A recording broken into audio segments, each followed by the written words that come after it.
Hello everyone. Hello. Hope the sound is good. Today's topic is daddy issues. Daddy issues. If you watch influencers, if you watch relationship coaches, if you watch dating advice for men, if you are ever exposed to this type of content, you are likely familiar with this term, daddy issues. Daddy issues has been something that's used to kind of marginalize and segregate women who had some form of irregularity in their familial system in terms of having or not having a father, present father figure, or to insinuate that father, for example, or mother was not able to build functional relationships to keep the father. There could be a bunch of, thank you, Kiva, thank you, everyone, hello. There could be a bunch of nonsense said with respect to this problem. And I heard some wonderful statement from a man in his 50s who gives the red pill, Sandra Circus, hello, who gives advice to guys. So it's a red pillar who advises men to wait till they're like close to 40, 45 with very good financial standing for them to find a woman maximum under 23 years old from a good family without daddy issues. This to me is kind of oxymoronic. But I would like to uncover this topic from tantric perspective today, and I would like to analyze it a little bit deeper. Is this something that is a problem? Is this something, hello? Alekos. Is this something really worthy of attention, or is it something that is a morbid diagnosis for a woman or a man or whoever? And how can we work with that? And how can we understand it in general? And what's the root of it? Daddy issues is in general a product of, as we like to say here on my channel, is the product of dysfunctional system that feeds off human neurosis. In general, I would say that the modern religions also, they kind of propagate this idea of father as if for many generations there has been a craving for a grandiose paternal protective figure. So to me, I always regard it like that, because a lot of people, they will in their imagination, they will perceive some deity, some higher deity as in Abrahamic religions. They'll perceive this deity as a man. They'll refer to this deity as he, which to me shows that there must have been a pass down of this craving for this protector, for this idea of grandfather, of this big father, idealized father. And in that sense, it affects the entire structure of the culture, because patriarchy is based on men's illusion that they are given some power.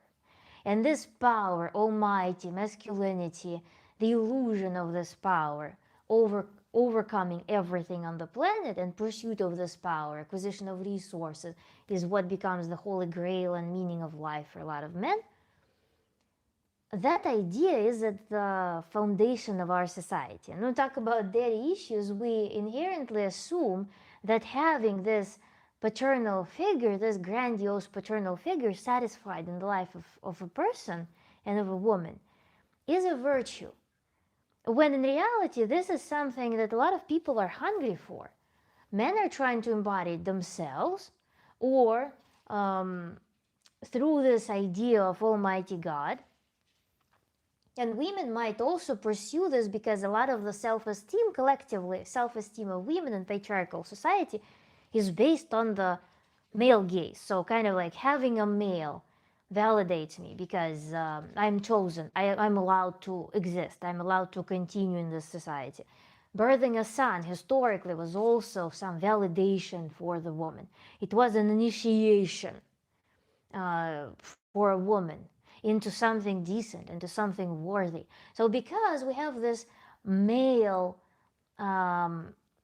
kind of gaze that validates the whole existence of a woman, because this is a centerpiece in our society which is highly imbalanced.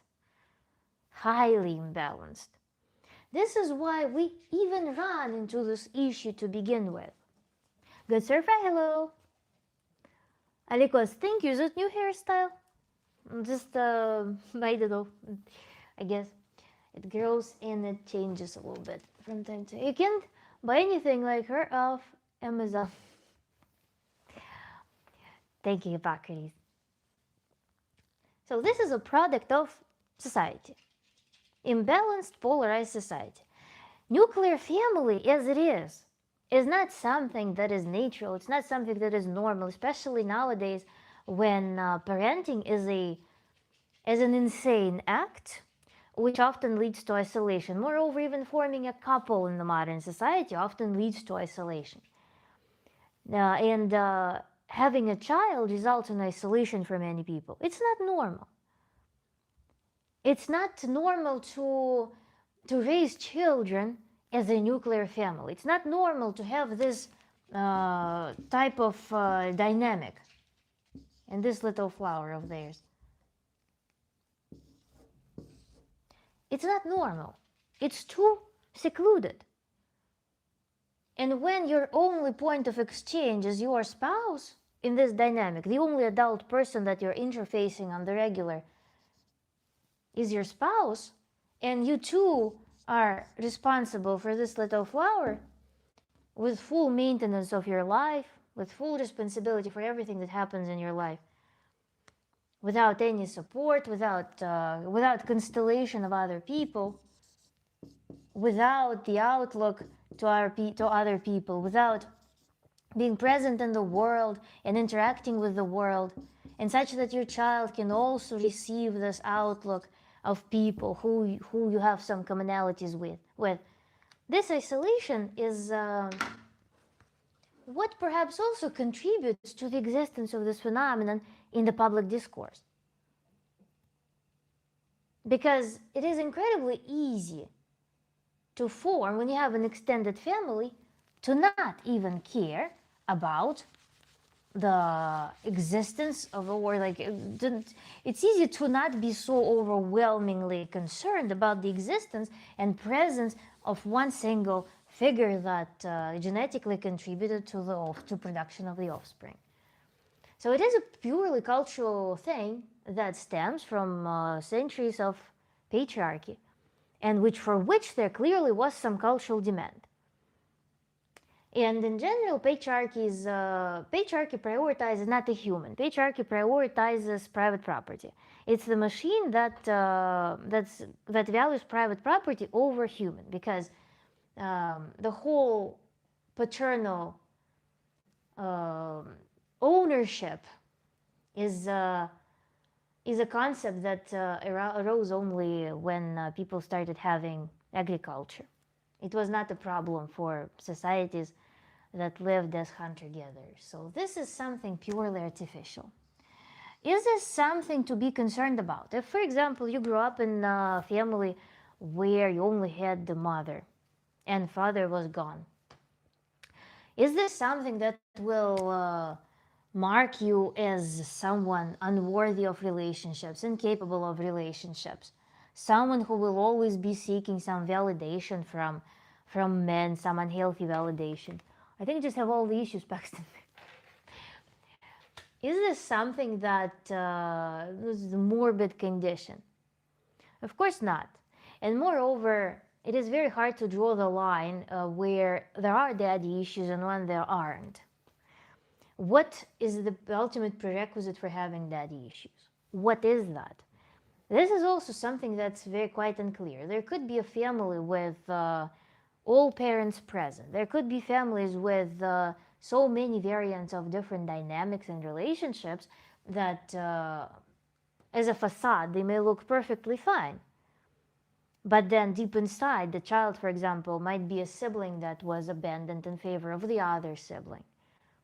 Or there could be also distribution of siblings. I witnessed the situation in which there was one sibling was mothers and one sibling was fathers, and that affected their life paths significantly because they felt that they were kind of dismissed by one of the parents. So there was this asymmetry, and the character shaped in a sense that for one person did not receive, was ignored by one significant adult, and the other person was ignored by the other significant adult. So they were striving to receive this attention, but they felt like no matter what they were doing, it was never enough. And it was not necessarily even gender-based. So there could be a multitude of dynamics even in good, kind families. Because people are not just social, very intelligent, rational creatures. People also have emotional component. Adults themselves, they can behave like animals. They can behave purely emotionally through some, I don't know. It's not right as of modern science notion to say instinctively, but they will be behaving outside of their awareness for when it comes to selecting the child that they prefer, for example. Truck driver with children in every city. So, at the same time, there could be daddy's princess. Is daddy's princess going to be devoid of daddy issues? No. There is a very common dynamics in which daddy princess will be in an infinite pursuit of partner because no one beats the love of her father. So where do we draw the line there?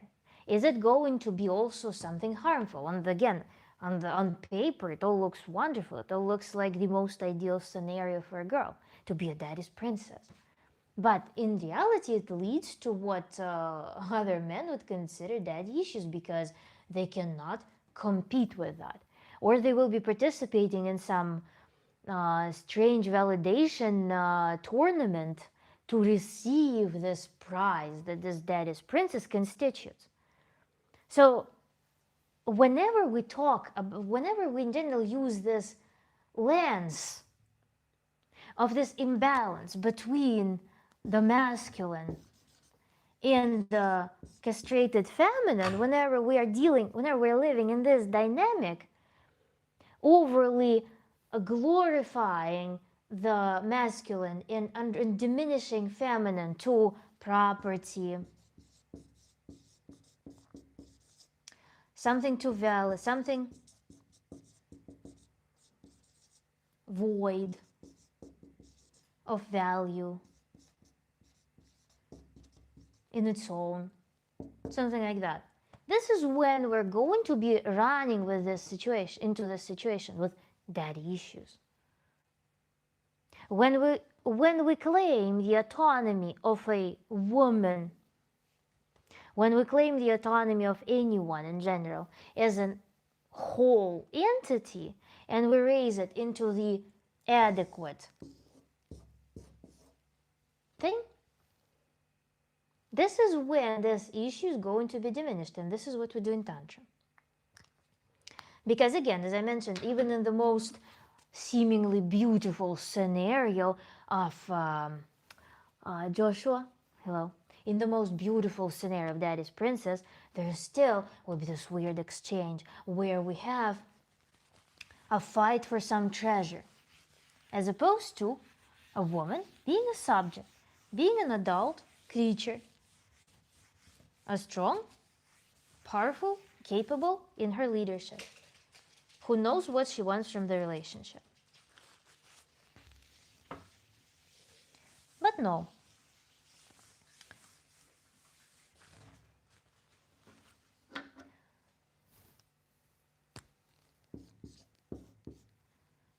We'll say there is neglect,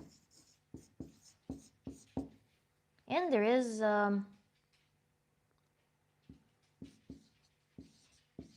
Dad's princess.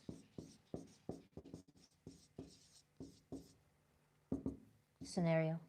Well, some like roughly. Neglect or Daddy's princess. These are in more or less conventional families. When we deal with neglect, it's very, very difficult for a girl. It turns into sport to win the attention, perhaps because there is imbalance. One parent shows attention, the other parent doesn't show attention, or there will, like, why, for example, some significant adult in my surroundings all of a sudden selects not me or leaves or something like that. It's also contingent upon the social narrative, whether it's important or not. What level of importance does this have? And whether the girl feels uh, Z Corp, hello. And whether the girl feels safe or not safe. I don't want to completely dismantle this issue because it has many layers, of course. I don't want to just attribute it to um, there's just social narrative and let's forgo that. No, it actually does have some tangible consequences in one's psyche. That princess becomes also this like prize in the box situation. Who will win me? That's a problem. I regard as a problem in itself because this is object object relationships. And neglect may result in some sport relationships. Because in situation of neglect, there could be competition with mother. There could be competition.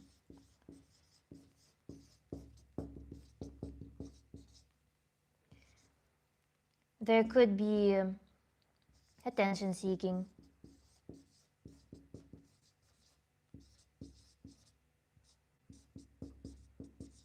All of these are high energy activities. That's why I call them sport.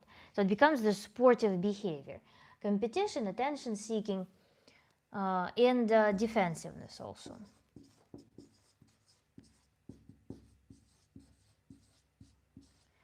And these are the qualities that competition, defensiveness, this aggression also can be here, because neglect also can be associated with relationships inside of the couple between mom and dad, and daughter may be also trying to protect the mom. If this is, for example, aggressive father showing emotional neglect, not showing not validating the child, not validating his relationships, for example. So these characteristics, along with aggressiveness or even like suppressed aggression, often suppressed,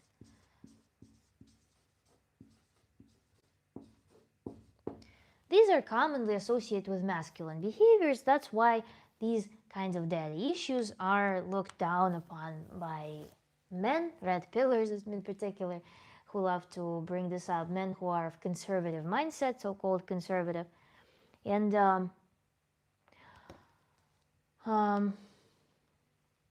because these create more, maybe perhaps like pushy, more aggressive, more visible, more how to say, basically more visible, more loud kind of woman, or also this like quiet aggressor. Oh, thank you so much, Zikor. Thank you so much. I really appreciate it. Why don't you write a book? How do you know that I'm not writing a book? Path of neglect is like people pleaser. It can be such. It can be such, yes. Because you can also find, yes, it may be even like competitiveness. It might be suppressed aggression. Suppressed aggression is our people pleaser. And that is, yes, one of the forms of pursuit of this attention. So it's attention seeking and suppressed aggression and competition. These components are what people pleasers usually exhibit. Still, ST Kilda. Good day. Hi. Stepfather living with his two daughters and his adopted son. Excellent relationship between stepfather and adopted son until stepfather remarries. Then Cuckoo comes in and pushes the stepson out. Hippocrates, clean out. That's thank you, Z Corp, so much. Stepfather dynamic is something that I want to cover next, because this is I came up with very powerful observation there. So these are with relationships with the father, when father leaves, for example. So in neither case, we in both extremes, we don't see the balanced thing, because again, that princess ends up being an object, a treasure that should be conveyed from one man to another man, which devoids her of self-identity, I think, because self-identity is born from breaking the bond with parents, from stretching the bond with parents, from seeking these like boundaries of self. When daughter becomes this asset of her father, and she remains in the familial system, and she doesn't grow up because there is a huge treasure value in her, so it's really tempting to stay. This is when it will be a very hard process of gaining her bodily autonomy, mental autonomy, building her sexuality, developing sexually, and actually starting to pursue external relationships, external intimacies. Then there are also scenarios in which there could be an improper dynamic between father and mother. There also could be a dynamic in which, you know how girls, they want to marry their dad, they idealize their dad, and they want to marry father. And if that moment father, for example, prefers daughter over mother, then it's also a very strange story that also results in a lot of distortion in her mind, because she will be in this competition with women. She will be having this burden that she's not capable of taking at that age.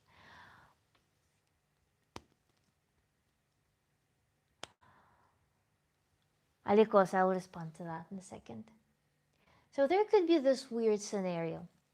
And then we're coming to one of the other very interesting scenarios with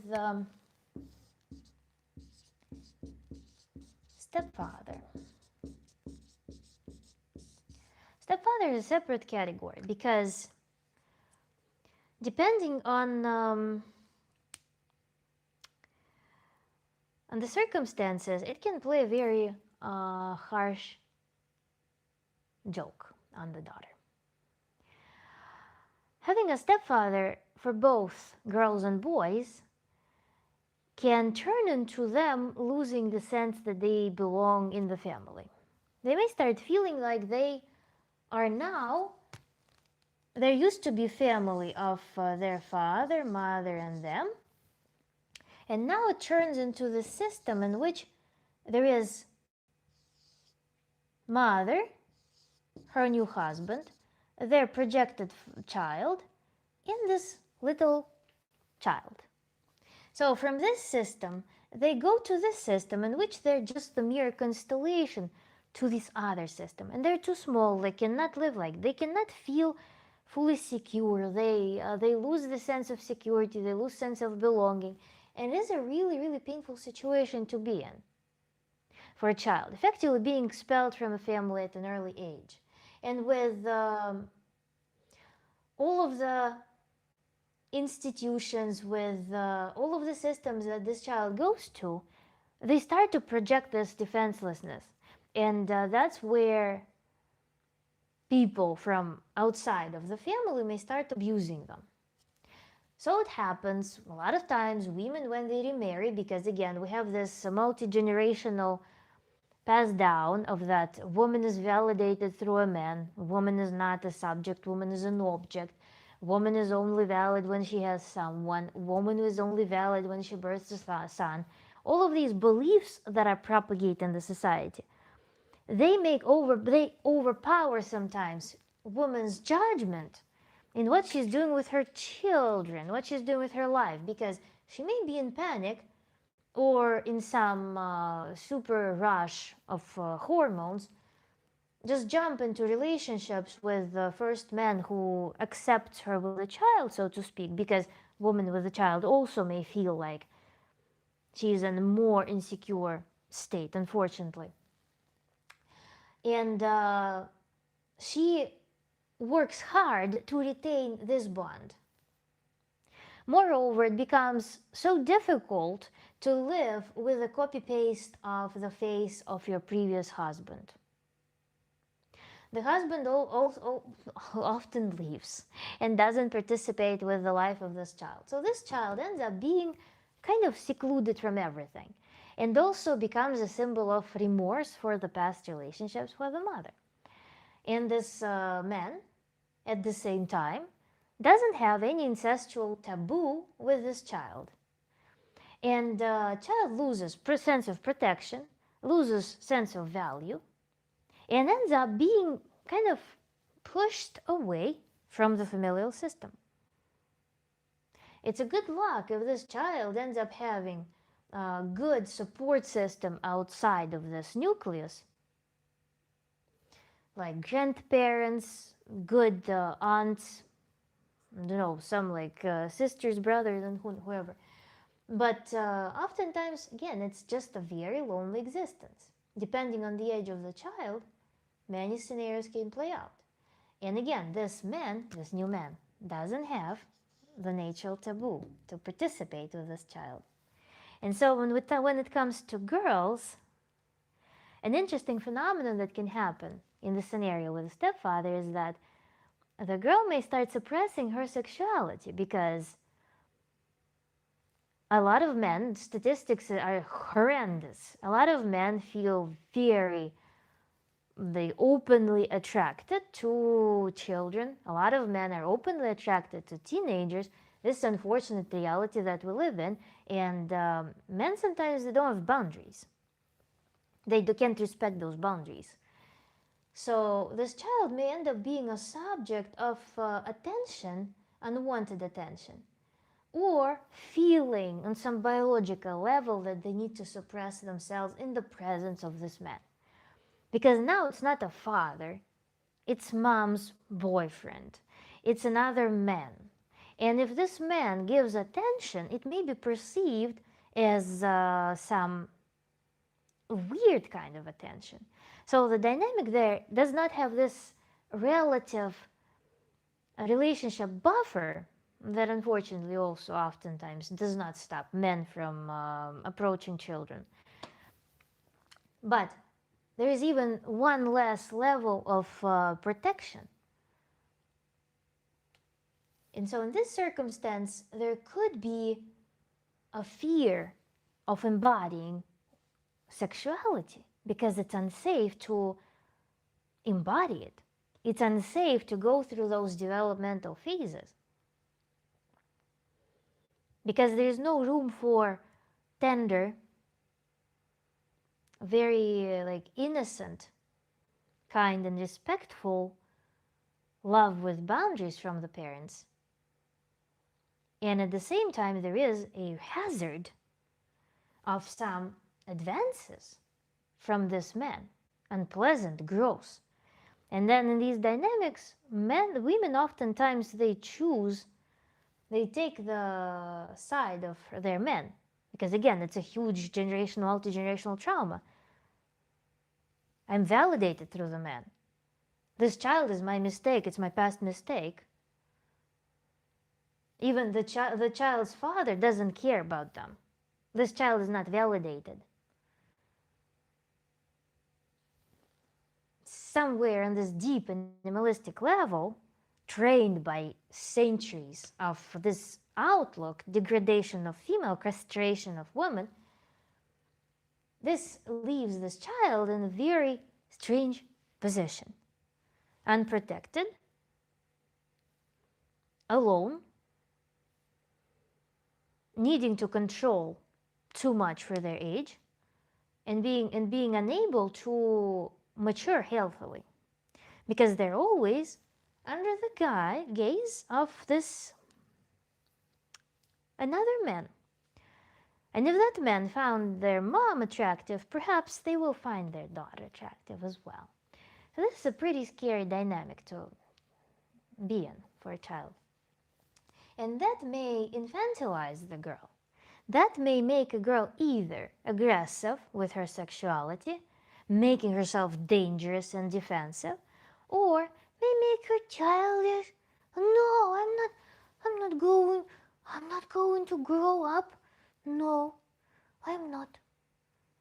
Or make her this defensive, childish, or otherwise genderless, very genderless, androgynous person as she approaches adolescence, because it is very awkward. There is no this sacred protection that a healthy familial system gives to nurture every quality necessary for rising into an adulthood. Instead, there is a lot of danger, and a lot of danger of very peculiar nature. Unfortunately, also, there could be friends, there could be some weird friends. Again, statistics are horrendous. Friends, relatives that will start preying on this child. So this is a very vulnerable position for a child in terms of possibility of SA events as well, which leave scars, very deep scars on their entire life. But do I hear Hellinger's constellation elements from Tantra to systemic constellations? You can stop impressing. No, it's not necessarily the Hellingers, but it's systemic outlook. Yeah, family system is family system. Can you turn to see the whole board a little more, please? 1 second. Perhaps the stepfather was the only father the child ever knew. That could be. I mean, I'm talking about, of course, what can happen. It's very good when there are wonderful stepfathers. We should not negate that. But it's a rare thing when it happens to be a very good, very mature, very well-intending man. So, because there is clearly likely there's going to be some traumatic behavior in the mother after this family system falls apart. So there will be some trauma in the man as well, which will magnetize them together. There are also men who look for specifically women with a lot of children. For guess for what? Yes, Hippocrates there absolutely are. Good surprise, a father and stepfather. Wonderful. Sometimes children just end up being dust like dirt under the feet or something. Would seeking validation be on the neglect side? Yes. Yes. Another thing can happen. Stepfather can also be neglectful. Then the child is imagine the confirmation that they received.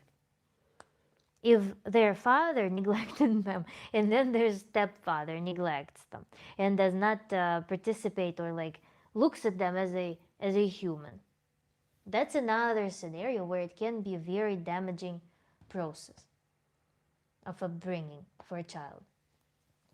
So there could be a combination of these. There are also people who sell their children to PDFs. It's also common too, not overwhelmingly common, but it does happen. There are parents who send their children to modeling agencies at the age of 13, who sell them to almighty people and stuff like that. All these phenomena happen through parents. All of these phenomena happen by mothers and fathers. So multitude of scenarios is vast. There also could be a father that's not present. There also could be father that's just empty father.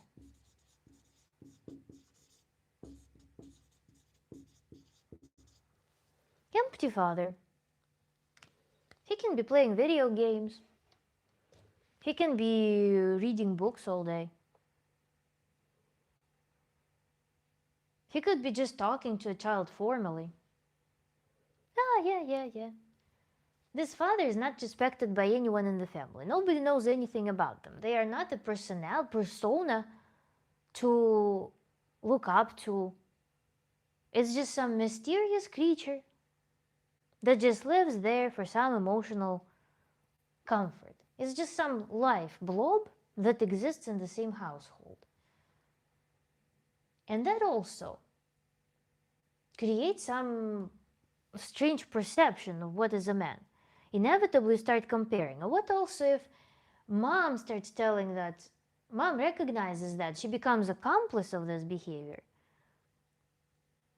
And this family system starts communicating to a child something like, men are just a piece of furniture. Or your father is no one.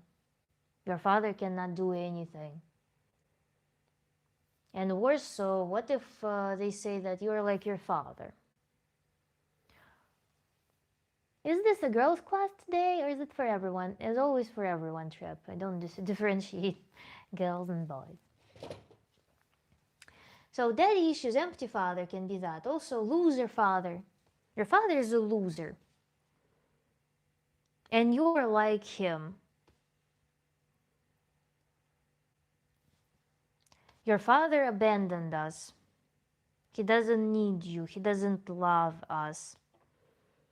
This type of messaging through the adult remorse. That may happen as well. But this thing, your father is a loser. Your father is no one. And you are like him. Whenever there is comparison of a child with that no one father, what will that do to a child's self-esteem? It will make them either hypercompensate by being hyperachiever, trying to work so hard to prove to their mother that they're someone, to get some validation. Basically, it will turn into a life in which a child lives through the mom's gaze. They always think, measuring their experience, am I fulfilling my mom's expectation or not?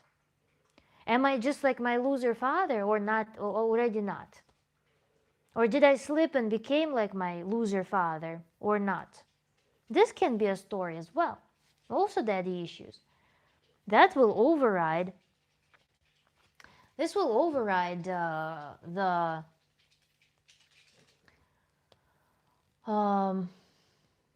I read Hippocrates. The goat, hello, makes them controllable by seeming inadequate. Yes? Like an overachiever. Yes, Kiva. It will become an overachiever, or it will become also eventually might become apathy. Like, I'm not gonna do anything. And yes, I'm going to be like my loser father. Or a child like he genuinely reaches breaking point, trying to prove something. And they live through this mom's eyes without being able to connect with who they are ever. Because they need to repair the program that their father was not able to perform. They live basically somebody else's path. They become a project that their mom was not able to experience through their father. That steals life from a child. Why damaging? For the soul, why damaging? For the soul is just an experience. These are circumstances that these allowing the soul to grow. Good session in the gym is also damaging, hurting, but the body grows, isn't it? The question is not what happens to the body, but how to recover. We introduced the concept of adaptation. If you are adapting to your conditions, if fitness allows you to adapt to your conditions, you are living through the experiences that are relevant for you right now. It's developmental stress. Like you live, you know how to access resources. You learn how to, for example, you learn how to hunt. You learn how to produce tools. You didn't know, now you know. You adapted to being able to harvest the resources, create something. This is a healthy adaptation. You learn how to become perhaps more political, how to become more careful with communication with certain people, because you, for example, know that your survival and resource acquisition depends on this political attitude at times. We adapt to things that are productive. When we talk about trauma, we're talking about things that are not productive. It is as if you never in life are going to perhaps go to K2 mountain. But every day you're going and depleting yourself, depriving yourself of oxygen and running in some environment that's super damaging that you will never encounter. Yeah, your body will be changing. Yes, your heart may deform as well in response to those crazy conditions, those crazy fitness conditions. For what? Not every stress, not every fitness is useful. And you're right, we need to bring, I'm doing the preface of the issue, of course, when we are adults, we need to take the adaptations, identify adaptations that don't work, throw them in the dumpster and build the adaptations that work. Because here, the child adapts by all of these things, the child adapts to survive in these circumstances. Because if the child violates their mom's approval, mom will become aggressive towards them. They will lose sense of basic safety, and mother is the only source of their resources at that point when they're a child. They cannot flee this system. So they are squeezing themselves into the box of expectations and take on the burden to survive because they don't have any other tools to survive. They depend on on one parent. There's no one else they could depend on. They could not diversify their source of dependence at that age. So they have to squeeze themselves into this box. Here, there is very high risk of physical autonomy being violated. It is safer to suppress self, to not grow, or to become very, very defensive, to become very aggressive, to not be violated, to not hurt from something that your psyche is not ready completely. It's easier to use the tools that are there to remain in some familiarity and grow a shield to protect that familiarity. That's what solidifies in the psyche. That princess knows that she's a treasure. She receives a lot of security, a lot of resource, but that's juxtaposed with the outer world. Her support is immense, insane, very luxurious, very rich. But the world is scary. The world is devoid of this. The world will be demanding stuff of her, will be demanding a lot of energy investment. The contrast is striking. So there is learned helplessness likely happening. And again, perception of self as an object, not a subject. Object is when life happens to you, not you live life, but that's a skill to develop. And also bear in mind, while this child is learning this attitude, they're simultaneously not learning the other attitude that could be more helpful in life. That's another thing. We have this domain of time, and we can fill it with one thing or the other thing. And while somebody else is learning this skill, this child is learning this skill. And it's not always functional in the adult life, and that's what people face when they grow up and they notice, something is wrong, something is not working. The system of the external world does not work the same way as the system in my family. Are you going to mommy issues, or does this apply for both?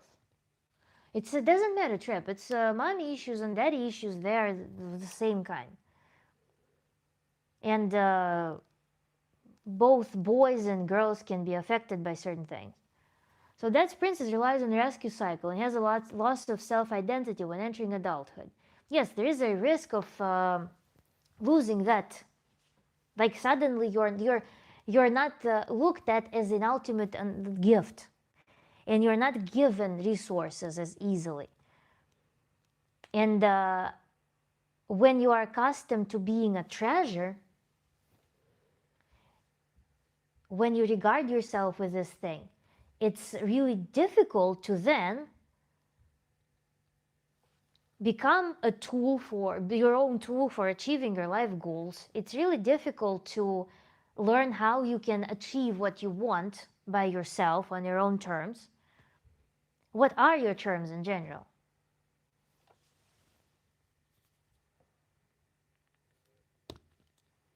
The question not what happens in the body, but how to recover. Килушка. And also, Trip, by the way, the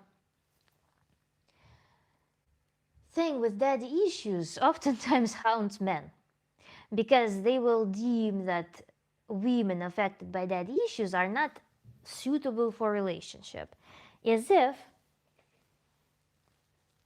a human is just stuck in these conditions. And then women also may perceive themselves through the prism of daddy issues and also behave accordingly. Some people won't recognize that they have daddy issues. For example, having competition, entering the relationships with infidelity as a mistress. This is also an example of daddy issues.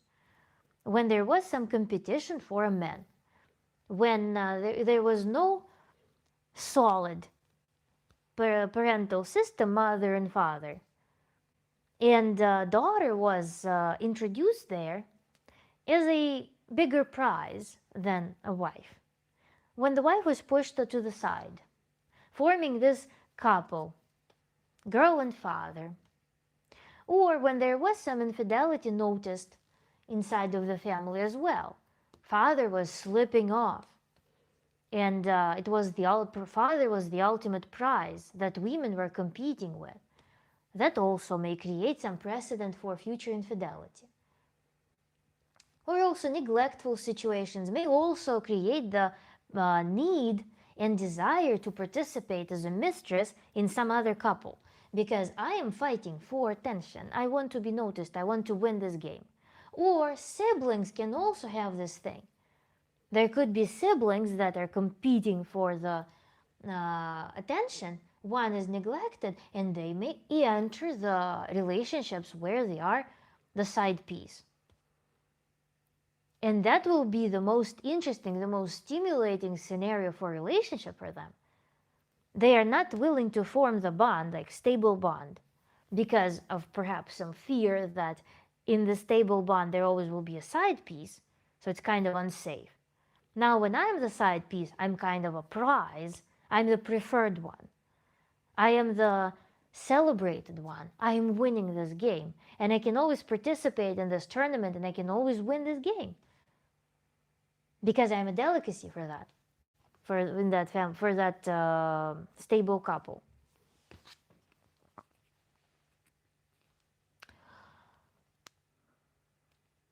Deflection, you have daddy issues because of your mom. It's not my fault. I don't blame people for having parent issues, but I look down on those that exploit them for self-gratification to distort sexual energies in the world. That takes awareness, Chunky Cat. Not everyone will be willing to look at that as something that they need to work on.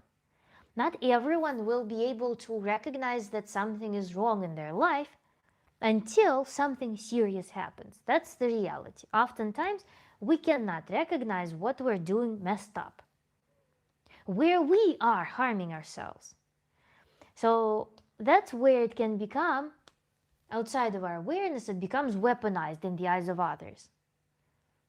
But even in these circumstances, I would not be blaming people for that because they're not aware of what they're doing. Even if they recognize that they have daddy issues, oftentimes we recognize something that something that's comfortable, convenient, and easy for us to identify. But so many deeper things happen that slip out of control. This work may take many years. and very extreme level of self-integrity, honesty, the bravery to embrace that. So it's even though there is a temptation to blame people for doing these things, it's the trail of their own dysfunction that they cannot identify. It's rare when people identify the full picture of dysfunction and are able to work on that. Sometimes they need a specialist for that. Oftentimes they need a specialist for that. To uproot all of the layers of that and put them to action. But then again, we need to be very mindful. We need to set up a baseline of where suffering begins. Because how to know whether a person really suffers or whether it's a norm? People with these issues, for them, the threshold for suffering will be high or low. Basically, their tolerance for suffering will be higher. These persons learn to suppress themselves for a very long time. It became one of the big parts of their psyche. This person learned to push themselves for way too long. It became part of their psyche. So their threshold is a little bit moved. So for them to identify that this is painful will take a lot of time. This is why this behavior may propagate through years. And you will notice, if you make friends with such person, you will notice that they're going through the same cycle over and over and over and over. So, my mother was my favorite person when I was young. Then I realized I couldn't count on her. Ended up hating her because of drugs and cows. So this class might apply to me. Yeah. My favorite person, and then couldn't, okay. Yeah. This lack of safety that makes you pursue safety on your own with your resources. How can a child ensure their safety? Likely by self-limiting. Because by commodifying yourself. Because for a child to learn their boundaries, to learn who they are, they need to have stable parental system. They need to bounce their boundaries off calm, stable adults. Even if it's not parents, it can be nannies, it can be grandparents, someone stable from the adult world that can withstand their tantrums, that can withstand their outbreaks of their character. This is how a child learns to know who they are. If the child is shown that any beep is punished, then their boundaries are squeezed inwards too much, beyond the physiological limits. Their character cannot exercise itself in a safe environment. So the child goes into the world not knowing how they could, on the one hand, express themselves, and on the other hand, to not get beaten up, to not get scared, to not have their safety violated. So in the adult world, it becomes a much more challenging task with far many more consequences. Bad mom is a good way to learn autonomy. That's a lifelong experience. Why we should hack it and not get full experience of traumatized psyche, causing soul learning autonomy through this life. Why? I mean, we shouldn't. You cannot hack it, because this is a conversation for adults that already passed that. So autonomy is may be confused with inability to form stable attachment. Autonomy. I'm so autonomous, I'm going to defend myself from the world. I'm so autonomous, I'm going to not be allowing people close to me. I'm so autonomous, I will be carrying the weight of the world on my shoulders, not being able to ask for help. Autonomy may be not so healthy as well. And as I say, the signal that makes people aware of that is usually pain. It's usually deep exhaustion when a person loses their resources because they've been carrying too much weight for too long, or they were repressing their natural needs for too long. Why not? Of course, but it leads to pathology. Very strong distortion, very strong like polar states like extreme autonomy, rejection of people, huge distance, coldness, hyper-independence. That will drain a person by the age of 25, 30. And what to do next?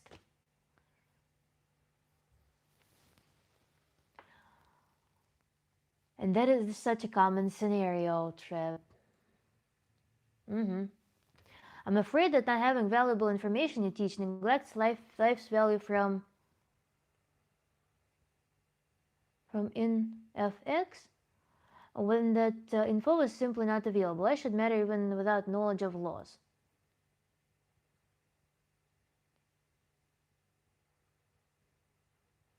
A life should matter even without knowledge of laws, of course. When I say look down on them, I mean the people that exploits this person with the issue. Victim.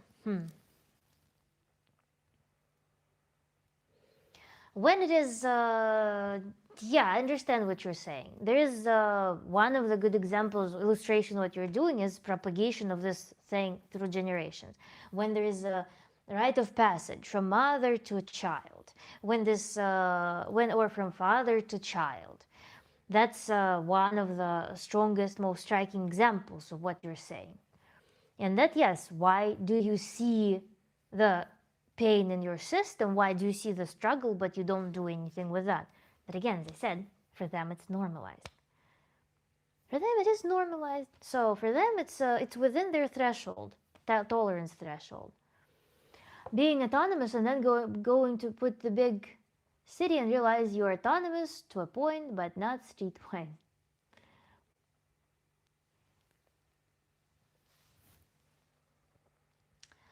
So, daddy issues.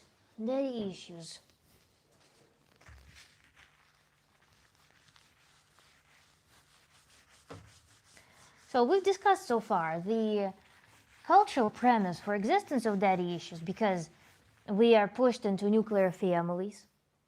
We're pushed into this like mother, father, children situation, which is not necessarily natural to be in. Parents should not be isolated. Children should not be exposed to only two adults in a crammed environment.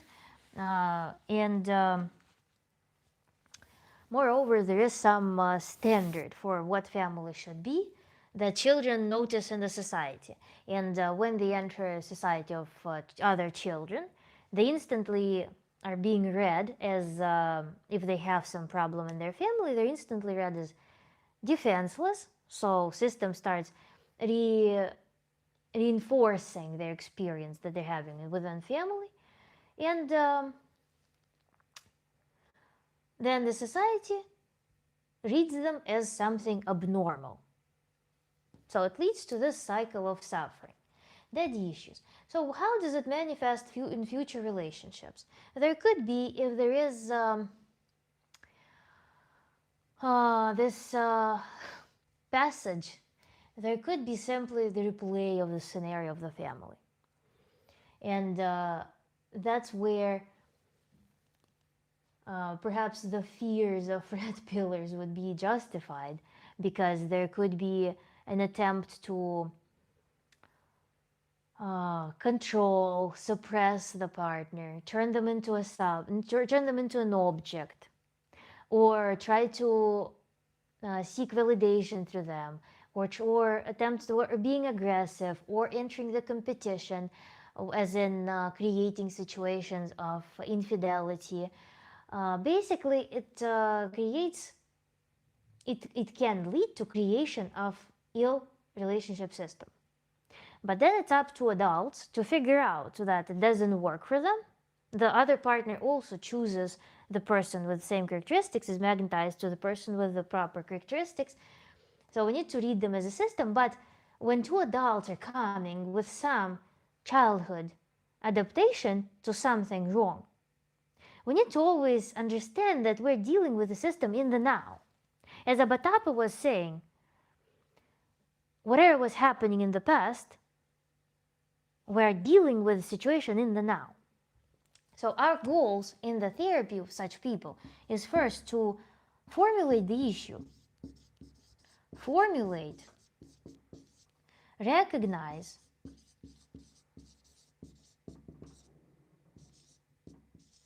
the issue.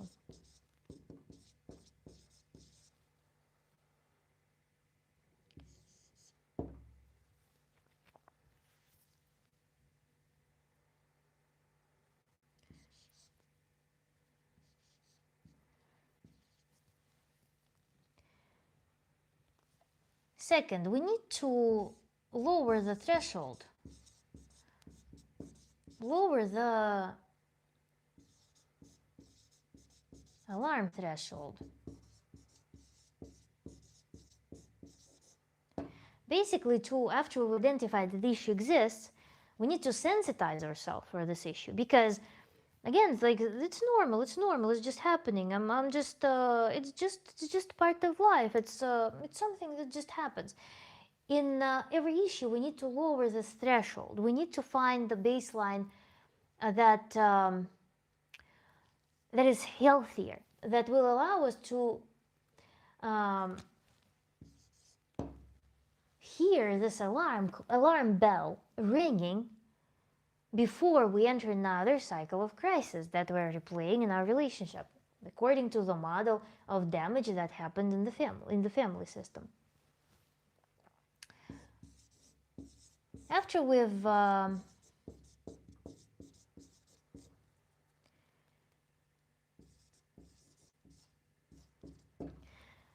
lowered the threshold and we started recognizing a more complete picture of things that's happening, the more complete vision of what we're doing with our life, we need to start introducing behavioral adjustments. And in Tantra, lowering the alarm threshold will be achieved through, we have tools for lowering anxiety, lowering the background anxiety, because if person is living in the critical, in some volcano, their psyche is constantly agitated. Here, to lower the threshold, we will be lowering the overall anxiety level, for instance, and we're going to encourage the client who brings these issues to start recognizing more and more things through their body. What your body responds to the most? What does trigger your nervous agitation? What gives you the knot in your belly? Why do you lose sleep?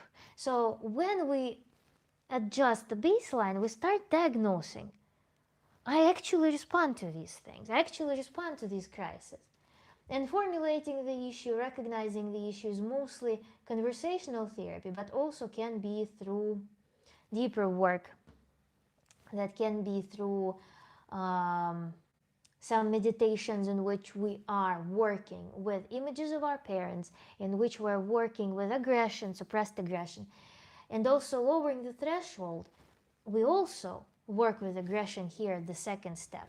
So working with aggression and at the same time relaxation are our key tools in resolving this, whatever issues the person may bring in their present relationships due to some parental garbage. And then behavioral adjustments is when the psyche is fully primed, well rested, and is capable of implementing some changes. This is when we start working on behavioral adjustments that can involve also practices, even rehearsals of certain things, acknowledgement of the cycles and how to leave the cycles, awareness practices, because when the person is highly agitated, they're not going to be able to deal with the conflict through any rational means. They're going to just respond to the conflict. They're going to react to the conflict. And this is where behavioral changes will be impossible. So behavioral changes require this prerequisite of lowering the alarm threshold first, such that the person can be capable of having that millisecond in which they can step back, defocus, and assess the plane of events and do some other action that we may discuss in the session, for instance. Oh, let's see.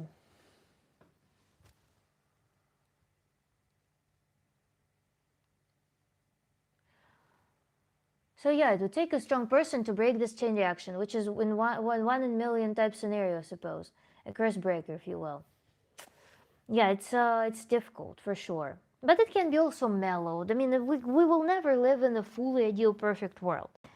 There is still room for improvement. There is still room for bringing in some awareness that will allow to reduce the electricity inside of their family, for instance. That alone will greatly influence to the positively influence the life of their children, for instance, and produce much better outcome for their adult life. So it can be a little step, even a little step. It doesn't have to be a full makeover when you're devoting like million years to fixing something fully. It's unlikely that it will be fully fixed, because again it interferes with some core functioning of the psyche. But we can build a whole new domain using the available resources where this problem will be diffuse, where this problem will not as prominent. It also, in therapeutic work, it's also very important to acknowledge that, to understand, to accept, to be ready for the occasional flare-ups of old reactions. Because when a person is in very low resource, which can happen due to some uncontrollable system of events in the outer world that we cannot control at times, that can happen due to some occasional physical deprivation. It can happen that the old reaction to events will be flicked, and the person will go into some crisis. It's very important to not punish oneself for replaying the old scenario, but just acknowledging that there is still room for that. But I also can do XYZ instead. So that's another one. Seek pursuit of perfection there is not our goal. In Tantra, again, we're moving from this to expansion. But this default reaction that the person learned in childhood may still be in their arsenal of options for behaving, and valid. That's why it's also important to acknowledge that any traumatic event was an adaptation that kept you alive in the moment. Trauma is to be respected, in fact. Your traumatic responses, your body tried its best, it did its best to keep you alive. This is what may happen to not get trapped in the guilt cycle for when your new behaviors are not yet adopted fully, or when you slip back to old scenarios. And we pursue all of these makeovers for improved quality of life, vitality, and for experiencing life more fully. If that criterion is met, if we are feeling that our life is improving, our life is getting fuller, getting more enjoyable, this is when we know that the therapeutic process is working. And if we have a concrete goal, that we're achieving that goal. But it's important to respect the traumatic response once it kept you alive. Your body, your psyche are always working hard to keep you alive, no matter what you're doing. This is how your body and psyche know how to be alive.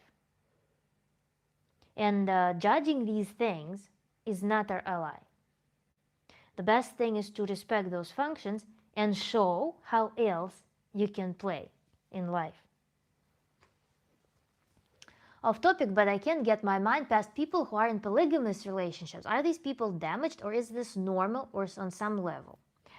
Trip, I feel I would like to regard this topic from multiple facets. Polygamous relationships. Polygamous relationships are, if we build them as complete, like comprehensive, high quality attachment, it's a full-time job. So to me, it seems unrealistic to be building very deep connection with very many people. I don't know, everybody will probably have their own limit, but uh, it's just logistically, it's really difficult to build a relationship in its conventional sense. If it is just sexual relationship, then perhaps it is just a personal preference. Saying whether it's normal or not normal, normal mathematically, normal physiologically, if nothing hurts, then it's totally normal physiologically. Mathematically, it's obviously not normal because most people don't live in polygamous relationships. Physiologically, if nothing hurts, then it's normal for that specific person. Or no function dies in the process as well. With polygamous relationships also, it also depends on social context.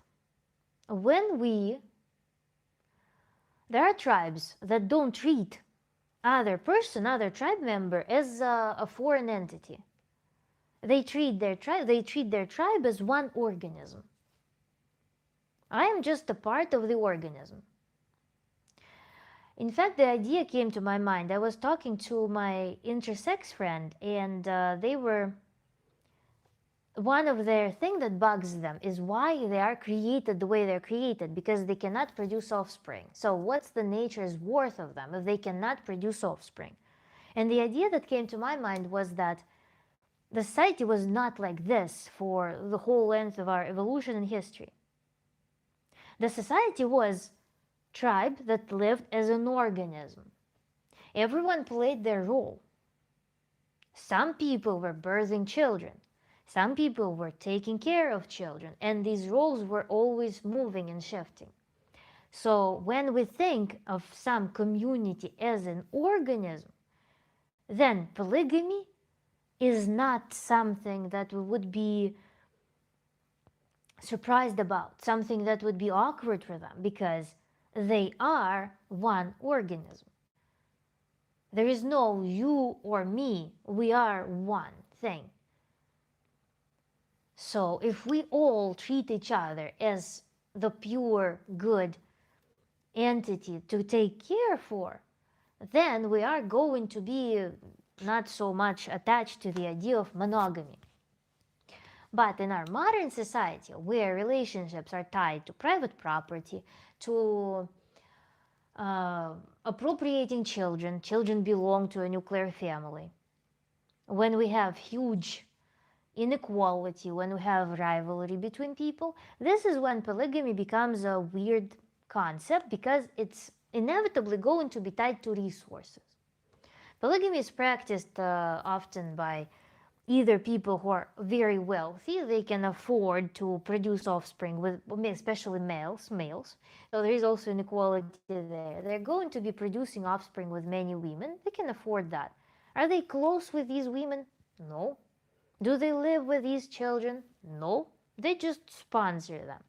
So basically, it's some sperm donorship for them. Or polygamy, polyamory will be practiced by subculture, by people from subcultures. I'm sorry if I'm being stereotypical, bring up more examples on that. So people who belong to subcultures, religious groups will have their own thing explaining that. Subcultures will have the most sophisticated form of polygamy, which is associated with building lateral relationships in which everyone is given attention, everyone is attempting to build some attachment, or at least like between different like units in the constellation, they were building attachments. So this is the most laborious form, perhaps variant of polygamous relationships. But That's what comes to my mind.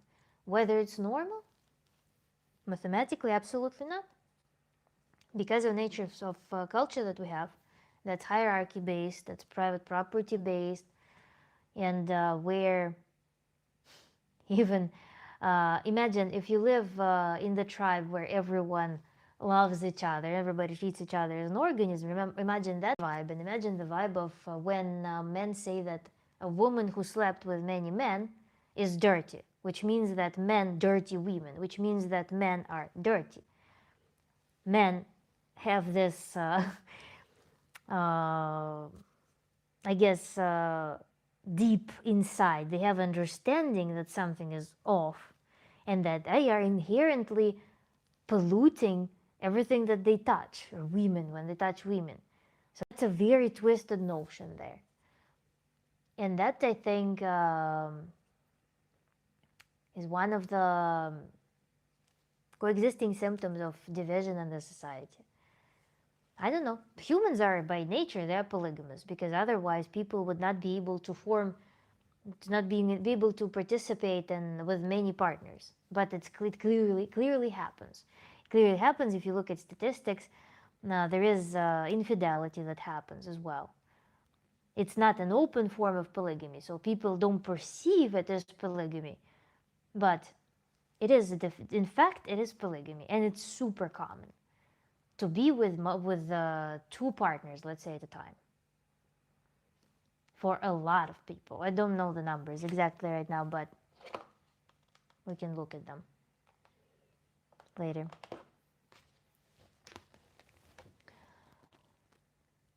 Yeah, chunky. 9 out of 10 dogs prefer it.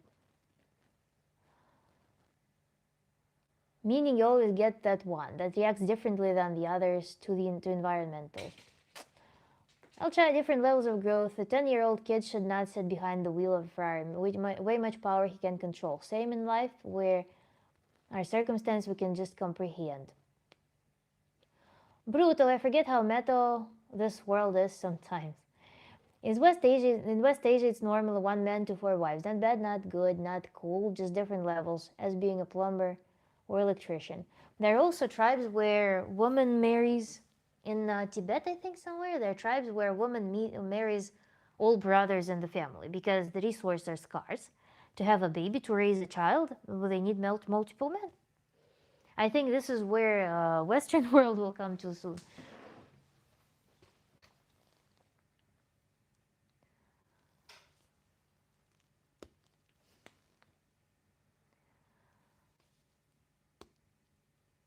Plumbers, whoa. Well, who's my Polygamy, the guy on the boat in the film Taken. How to describe Elon Musk without mentioning Elon Musk. Poly is crazy. The jealousy will definitely become an issue over time. I think it's a weak person that gets cheated on and can't leave, so allows the partner to be with other people. The weak person, it's a strong person as well. This person is enduring that every day. So weak or strong, it's not for us to judge because that person does endure things. This person gets some, still has something very important fulfilled for them in this relationship.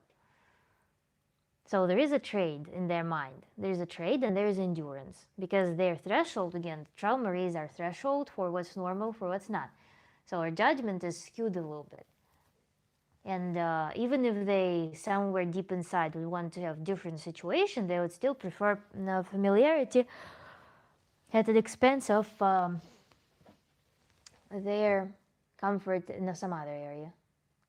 Yeah, but what about the fact those tribes done life past 30 and haven't advanced technologically since 800 BC? What about the fact? And what? What about the fact? Most people, by the way, Apex Chris, you are talking about people advancing technologically. Most of people on planet Earth in the Western world and developed societies don't advance technologically either. To advance technologically, you need to receive an advanced degree in engineering, in science, and you will be advancing technologically. But that is 2% of the population in the United States who will be advancing technologically. Other people are not advancing technologically. So just understand how many people work in advancement of technology.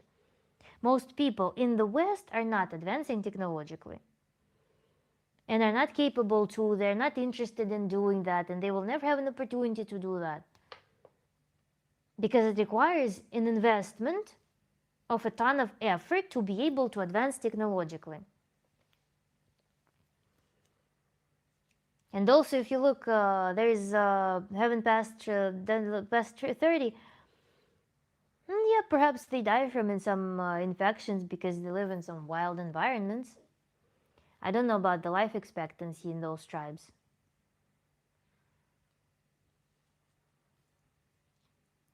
To advance technologically, you also need to have some incentive to do so.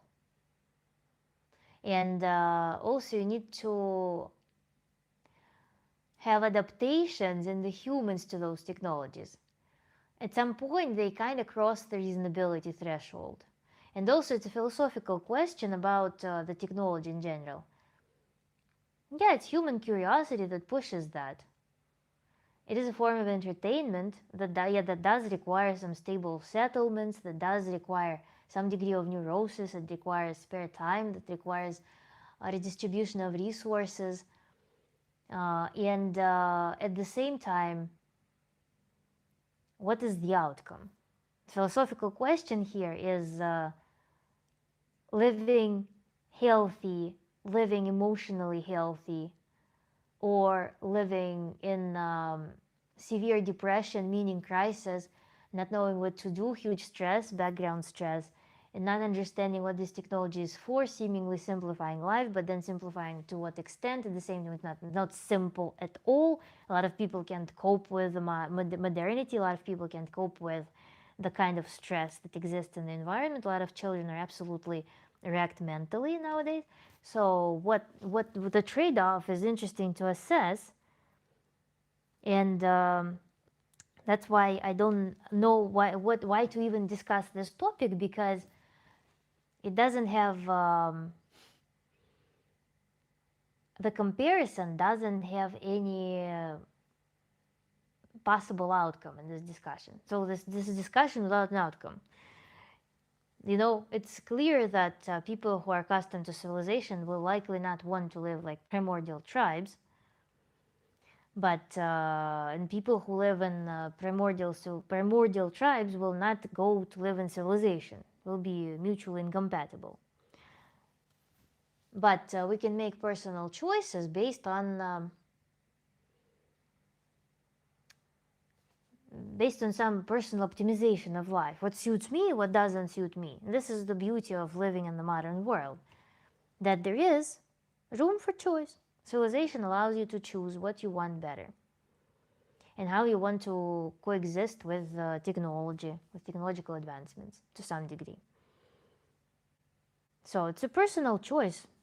You cannot lump yourself with some grandiose group and define yourself through that. As I said, 2% of the population will be contributing to technology. Other people will be using technology, suffering from it or benefiting from it. Again, minority will be benefiting from it for sure.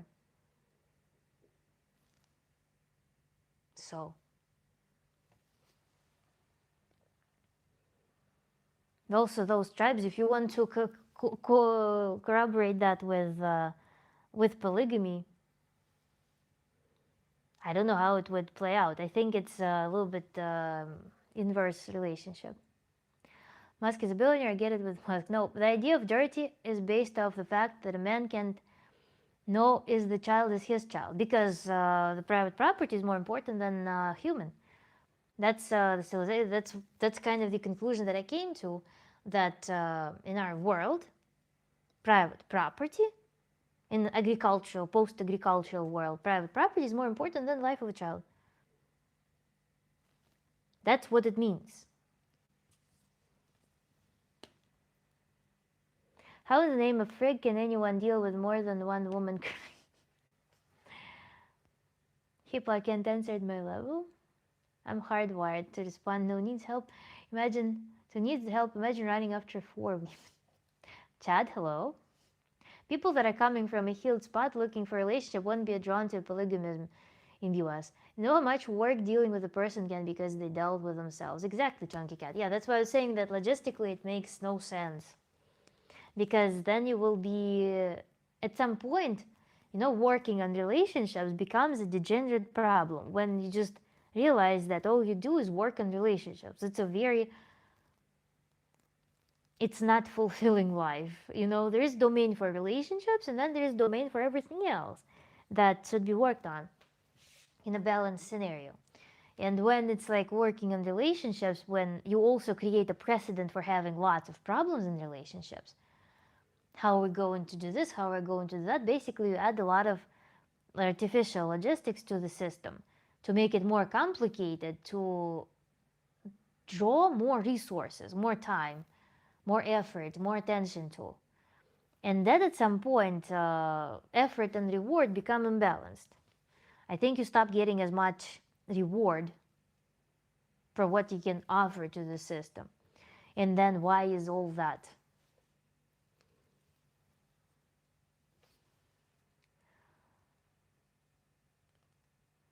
So yeah, they a little broken, but who isn't? Know your value and don't get forced into weird situations. Having four wives means a man can get help from four women, providing for them and kids, meaning he's the one who's being run after, but he must possess skill of dealing with four periods. Well, you're also, but up, you're also thinking in possession. Like there is possession of women, there's possession of kids. There is a man, and there are those like bitches running around. You inadvertently you're entering the inequality there. And so I don't know what the thrill is what to live with incomplete, castrated human beings. I just don't get that.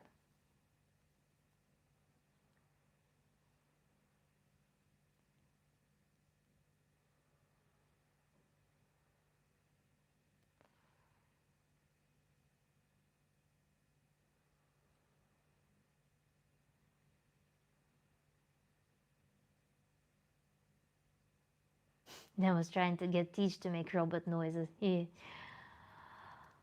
Um,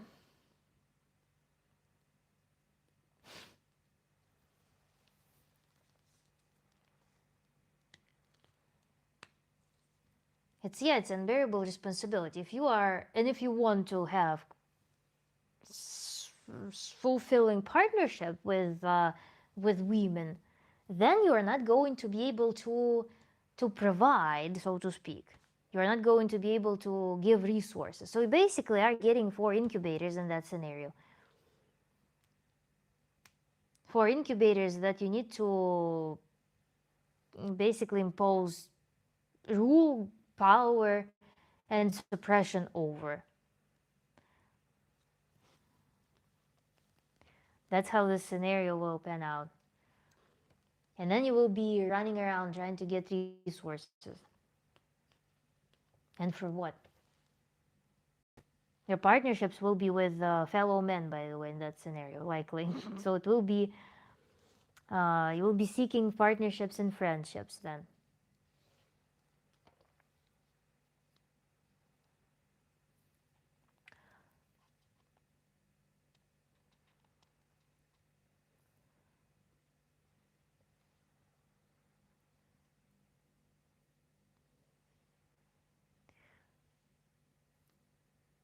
I think that polygamy can also stem from dad mom issues in the sense trying to fill the void with the parents I gave, I think. Parents gave, I think. Yeah, and it's, I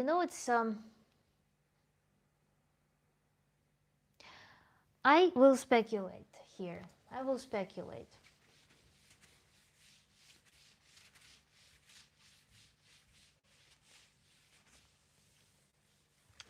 There is something. Remember how there could be a void somewhere inside. I don't want to go into this void. I don't want to close it and enter a relationship that will be a nice attachment, nice healthy attachment. I am looking for people with this thing to fill my void.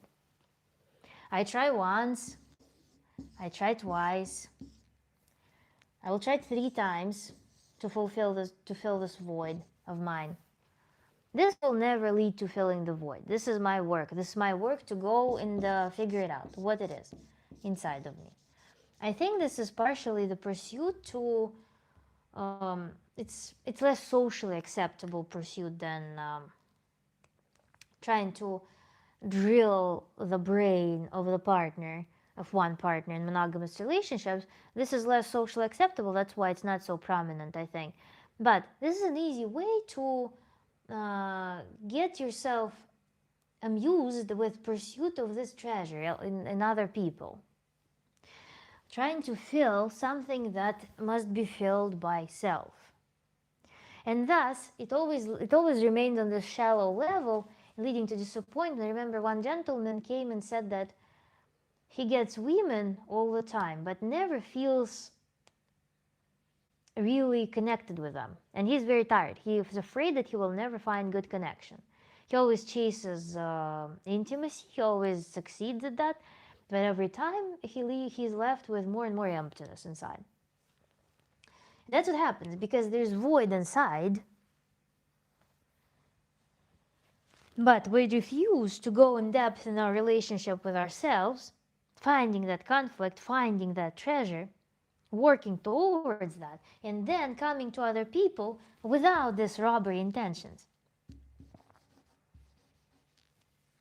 Then we can form a normal bond with people. But when I don't want to look into that, I will be just getting distracted by things. I will be just getting these I will be basically settling for promise of that fulfillment from other people, never actually reaching it.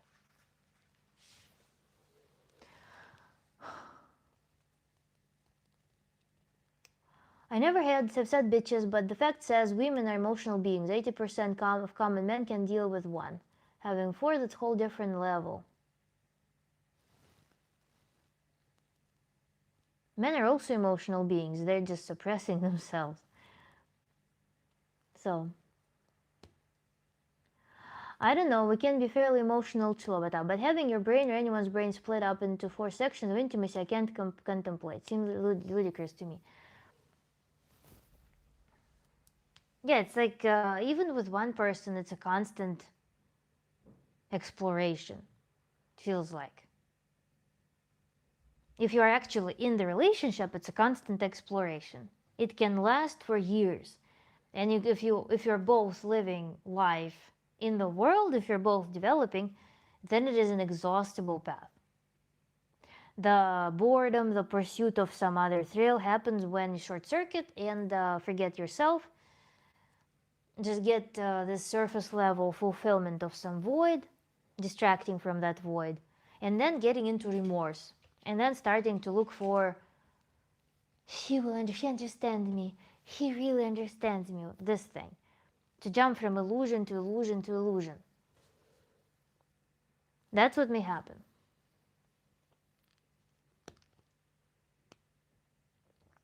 I need tea.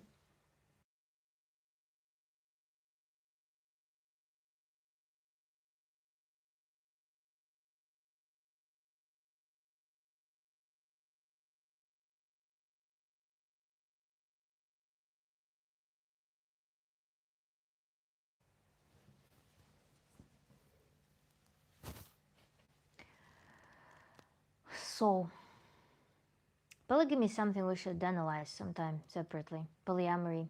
I don't know if it's a relevant topic. I remember it was very popular back in the day. I think in during the pandemic it bloomed. And I'm also thinking if this pursuit of polyamory, polygamy, is in part because of overall loneliness of people. That friendship is weird concept for a lot of adults. How do you make friends? But then you can make romantic relationships as if you can offer more, you know? But the thought, by the way, when we build a friendship, how do you if you have good self-worth, you can build a neutral, pleasant friendship, right? If a person has self-worth that, for example, because of notorious daddy issues or something, that's tied to their sexuality, like they use sexuality for trade. What if that is the offering of a person to validate the relationship that is not to validate the relationship that's beyond the friendship, when the pursuit is actually friendship. So I wonder if that's the thing. Because we're all accustomed to that. Sex sells, that sex is a marketing tool, that sex has this inherent value, that sexuality can be traded, that for women, female worth is in her sexuality, in her reproductive fitness, that, yeah, it's this habit of objectification and using sex as a currency. What if that is the premise for the popularity of polyamory and polygamy? And what if that's the pain there? That I will offer sex. Because do people really want intimacy on a regular basis with commitment with many, many people? Is it a reality?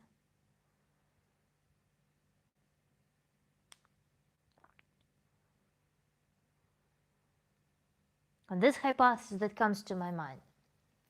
Because just as suffering, sex is also a currency. Nope, Joshua. What's your argument against?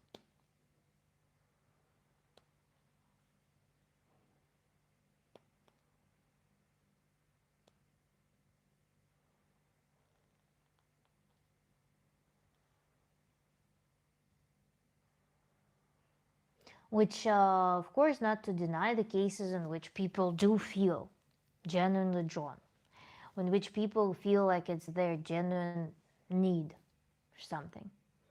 But there was this specific trend, especially in Russia, by the way,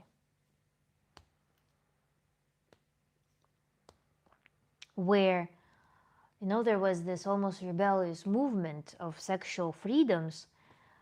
Parties became popular, and polyamory started being very popular.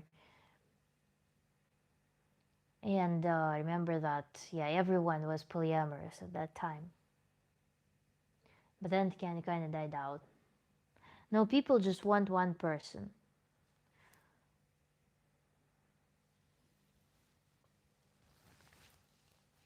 No, there are people that want one person. It's again mathematically impossible to prove 100% that there is not a single person that doesn't want to be with one person only. Mathematically, it's impossible problem. There are people who want 0 people. You're saying that people want many. No. Especially, Trip, we were talking about sexual wellness in women.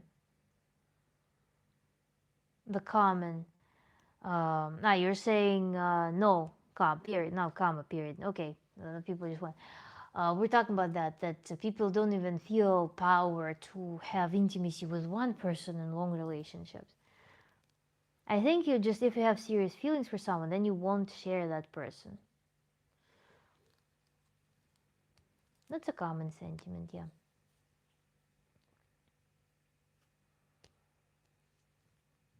That's actually, how Tantra is associated stereotypically with parties where polygamy is practiced, where group intimacy, we can call it that at that point, group sex is practiced. That's something where people put the put label Tantra to turn it into some spiritual ordeal, let's say. So this topic actually has relation to what image of Tantra exists in the public eye. And like monogamous relationship, more even if I had the ability to just get a lot of girls to hook up with. Learning for life skills. People want one woman, men, fine. How do you actually deal with them when you get them? Finding Nemo, what now what?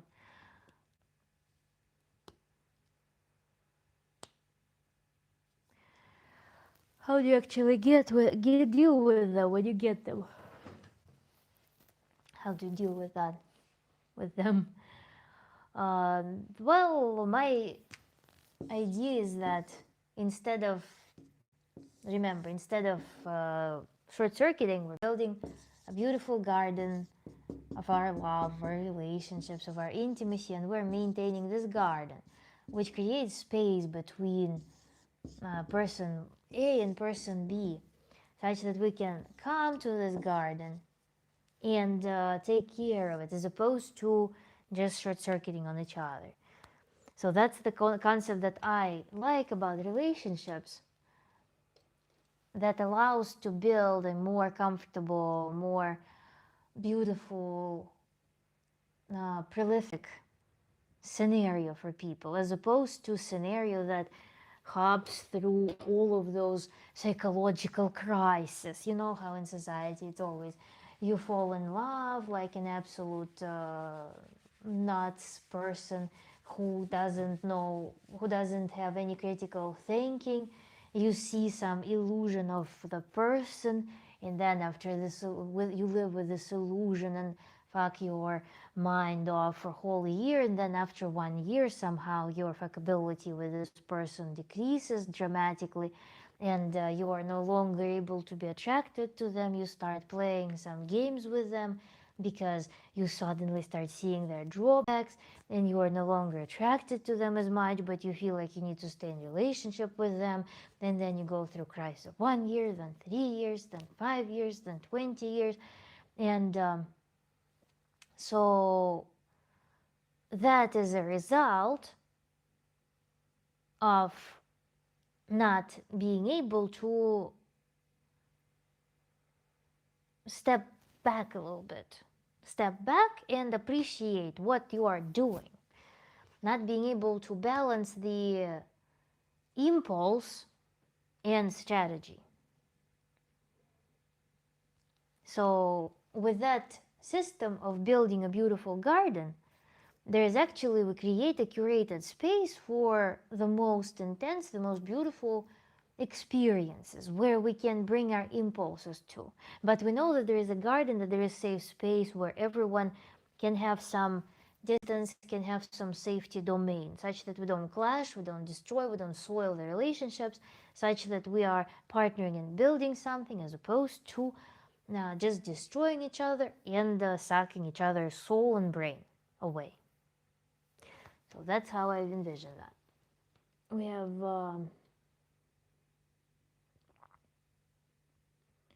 people must be more than 3 years in, 7 years away.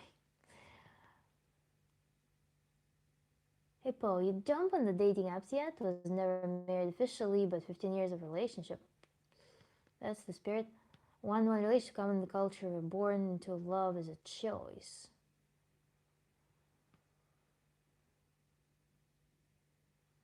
Download hint.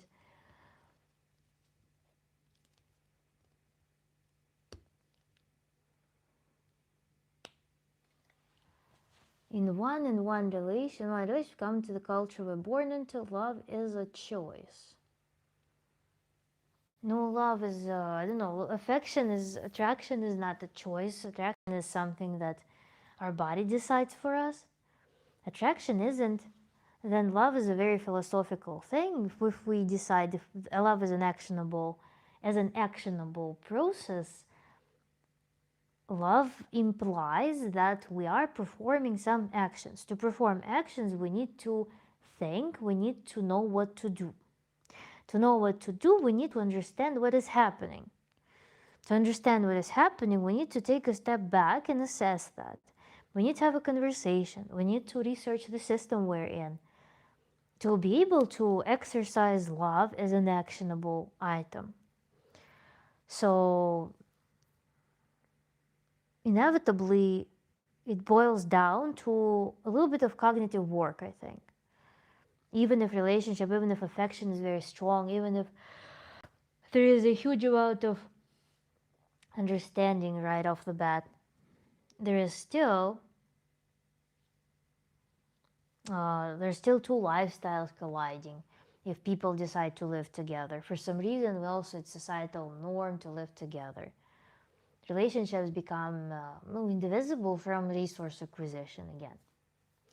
And when resource acquisition and certain comforts, commodities, where we move, where we live, how we organize our life, household, what decisions we make, all of that affects the patterns of love.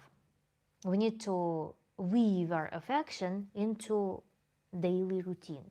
We need to weave our affection into our own personal pursuits, into how we enjoy life, how we address each other's needs, how we create space for each other's needs to be addressed separately in the outer world. These things are quite important. They require awareness, they require strategy. We cannot just roll on affection alone, affection and passion. So, love is a complex thing, and it depends on the pursuit. What do we pursue with it?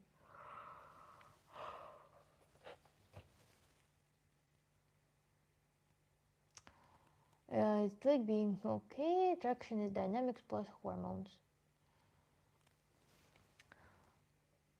Are they with you? I don't know. I didn't know I need kids until I had them. Didn't mean to get you bored, but again, love is not a feeling. That's attraction. Love is a choice to be with a person. Love is a whole system of action. It's not a choice to be with a person. It's you can choose to be and just sit on the chair and stare at them. But love is more involves more strategy to make it work, I think. Kids are so cute, especially when they smile. Have you ever been with a kid who cried for 4 hours nonstop? Nah, man.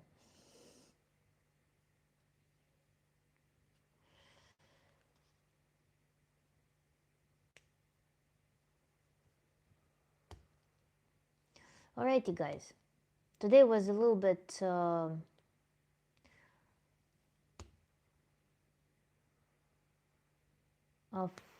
all over the place talk.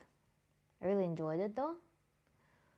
There's nothing seriously wrong if they cry for hours. Something seriously wrong.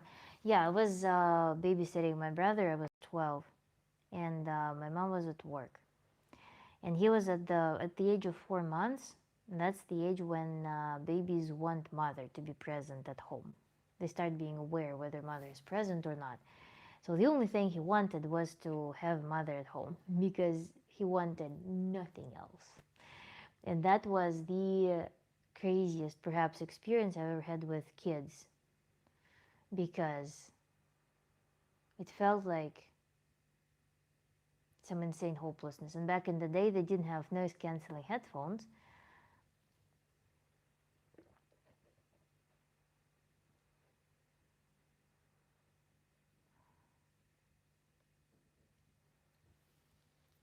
And when my mom came back, he just quieted down immediately.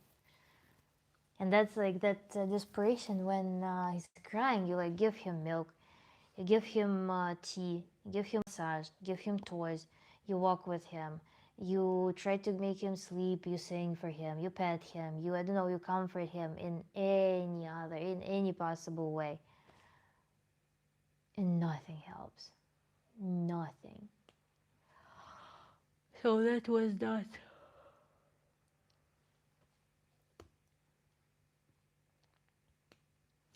Then also there are stories, by the way. Children are unpredictable. It doesn't matter what genetics you and your woman or your man have.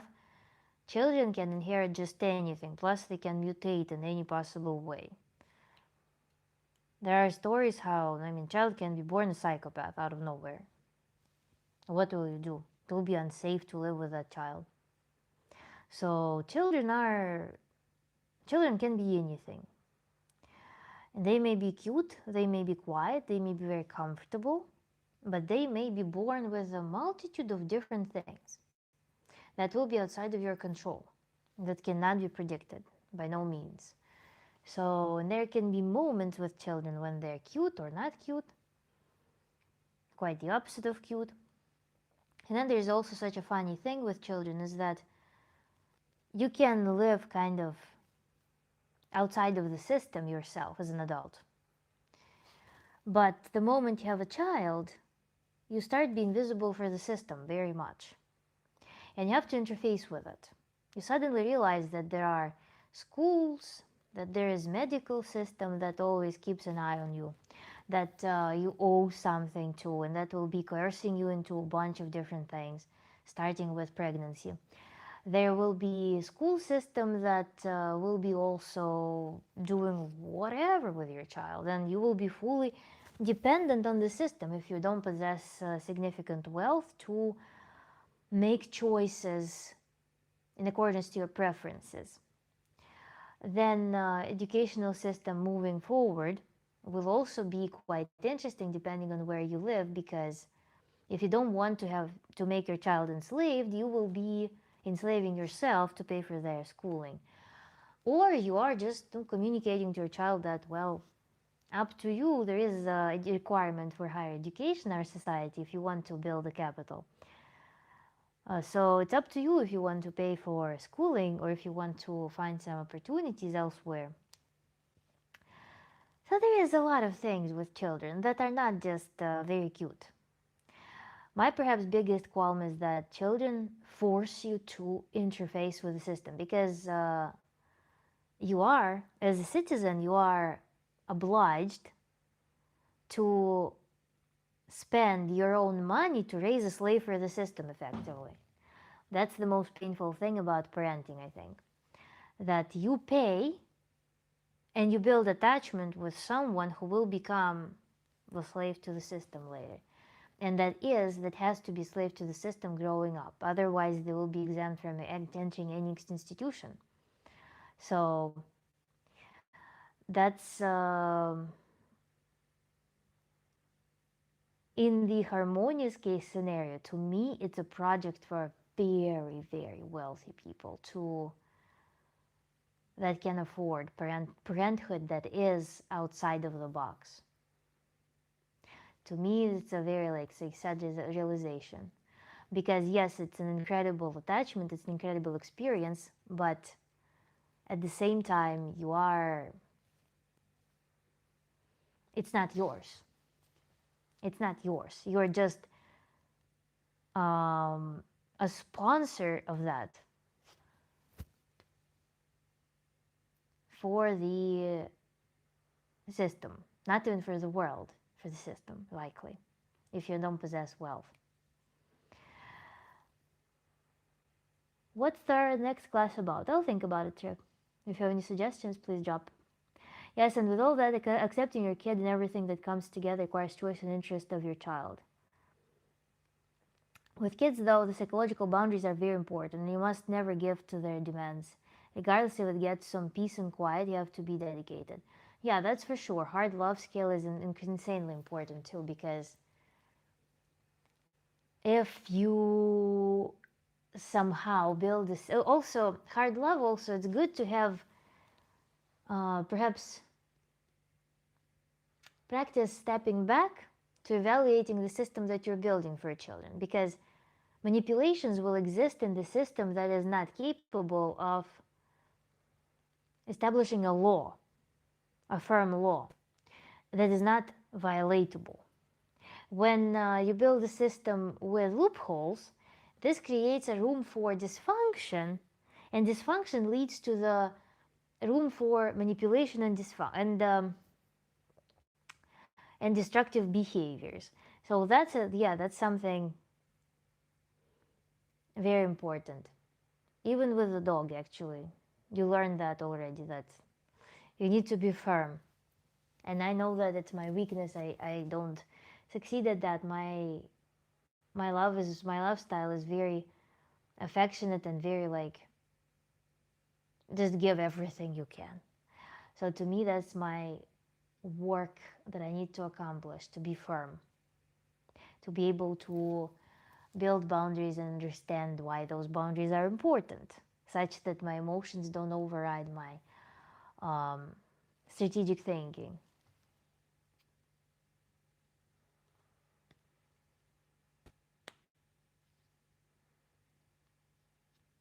But up, I don't believe in the concept of souls in general.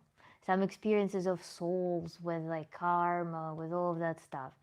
It is a responsibility for a human. It is a responsibility for the resources that they will possess. And that is, I mean, it's a real thing. You need to be very clear with what you can offer and whether it aligns with your values. So, to not be in the position of disappointment, most of all, such that you're not disappointment. These things, they need to be clearly stated such that you avoid disappointment, such that you don't build expectations, because I heard it so much from parents growing up. Our children, nobody needs our children. It was a revelation for parents around me when I was a child. They were like, nobody needs our children. Who are we doing this all for? They were literally thinking that they were raising their children for some better future. And nowadays, my parents, they are in pedagogy now.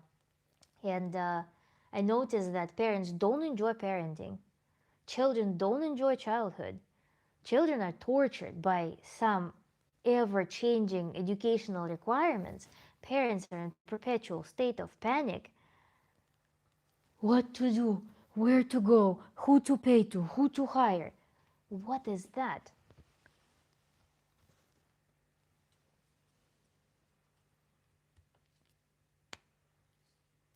Setting goals and staying on track to follow through.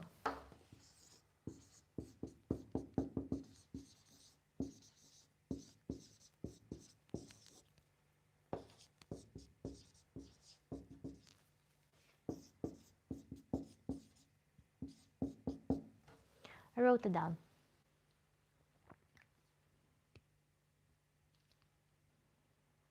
Thank you, Hippocrates.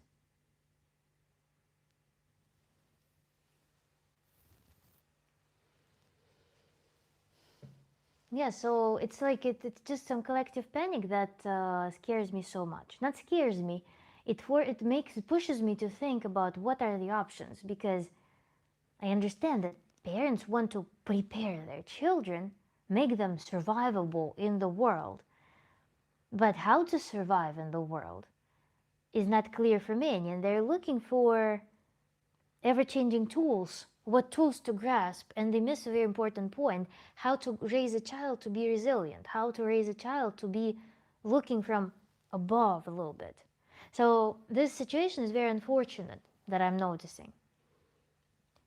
The panic. The panic that devoids people of very of of calm outlook, of actually enjoying the process, experience. And then why is all that? Why did you birth these children? For what? For the world? For which world? For society? For which society?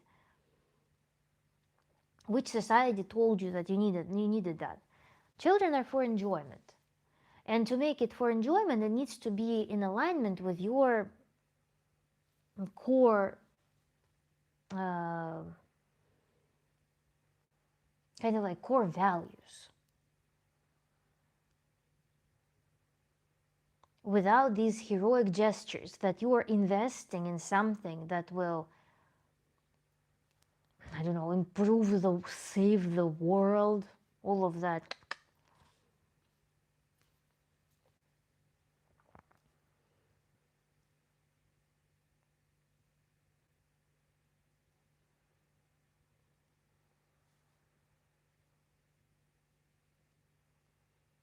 Because it is parents that determine the environment that children grow in. It's parents that determine whether child will be able to develop their skill or not. It is parents who determine whether child will get decent preparation and their brain will develop properly or not. It's not taking responsibility for some other soul. No, it's not. It's what parents are supposed to be doing, and that's what they're doing.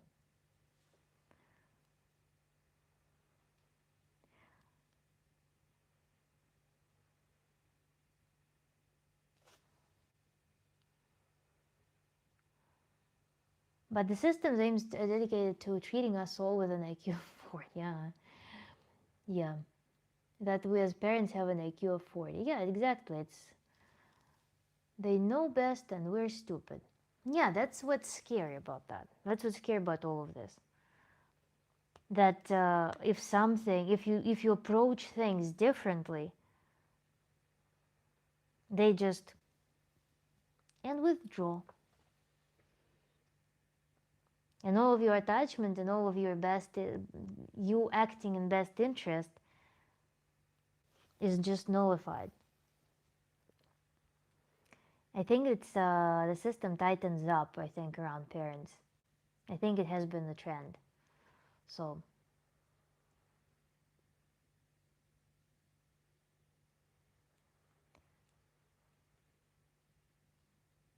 being in this like walking on eggshells with as a parent is really obnoxious idea to me. It feels like a really vulnerable um, position to be in. I wonder if Amish children enjoy their lives more. I don't know. I looked at Amish when I lived in Florida. We had a huge community there. I had a tricycle, and they rode tricycles, and they were so happy. Young people. I didn't see many children, but I saw young people in their 20s. They were very radiant and very cheerful and healthy. So it was pleasant. But also, it's not universal. There are a lot of Amish that are not so healthy, that are not so happy. So, but what I saw, it was a rare group of people with very radiant faces, which means that they've gone through some rather good upbringing and they're living rather good life. Children is an obligation to nature, it's not enjoyment. It's your belief.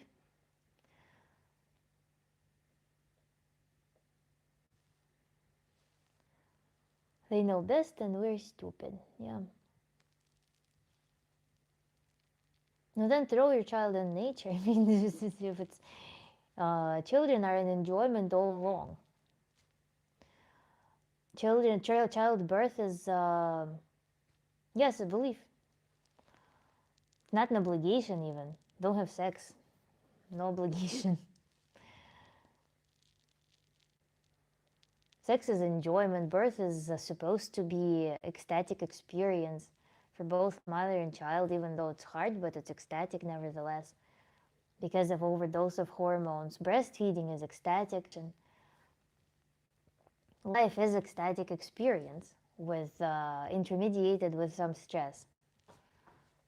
Obligation is a belief. Yes, it is a belief.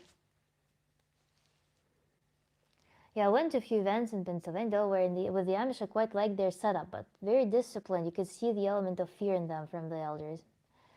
Yep. We're all just trying to heal our inner child, huh? Not just inner child. Some people need to heal their relationship with their inner adult.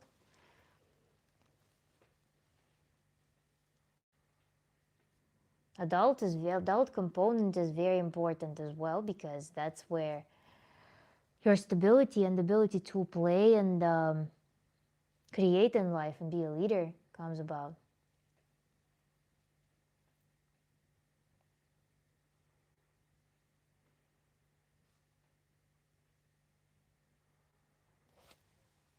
Even though technology is very beneficial and enjoyable in a lot of ways, I think it's ruining children's development, and it surely does.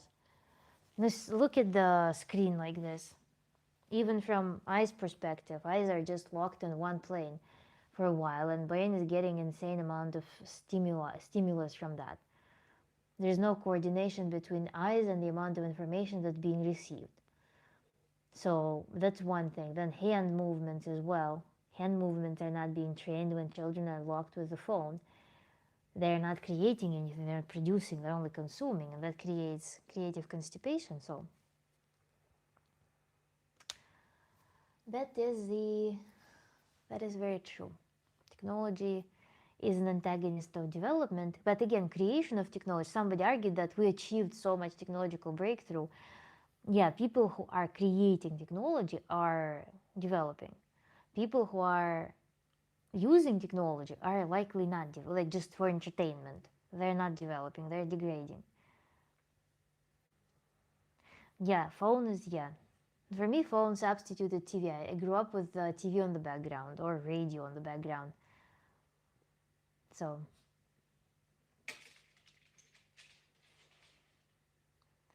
being vegetarian, raw foodist is a belief that doesn't affect humanity. You can still give birth on all diets. That's beliefs, but giving a birth and continuing the humanity is an obligation. To whom? Obligation to whom? Where is the contract? Where did you sign the contract, Tabatapa? Show me the contract. Obligation is a human man-made term to the nature. Where is the contract? Show me the paper that you signed, that you're obliged to do it.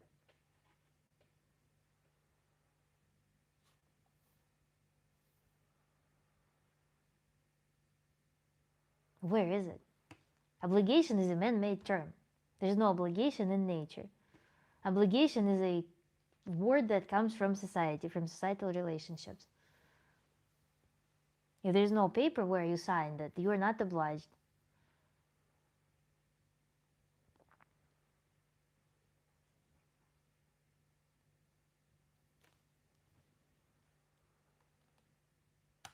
nature speaks to you in the language of enjoyment or pain. If it's enjoyable, it's good. If it's painful, it's bad.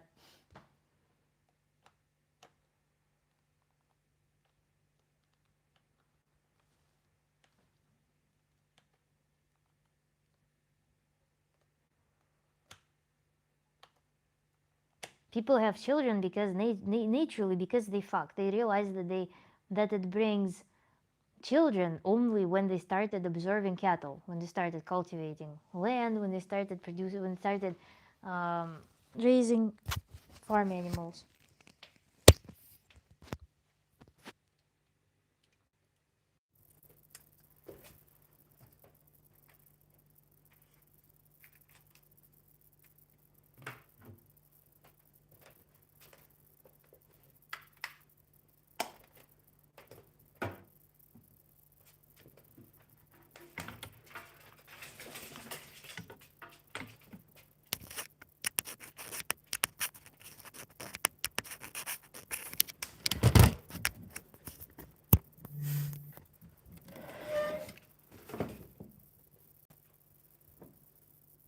Thank you, Hippocrates. Thank you, Trip. This is the topic that you want, right? Goals and staying on track. Understood you correctly.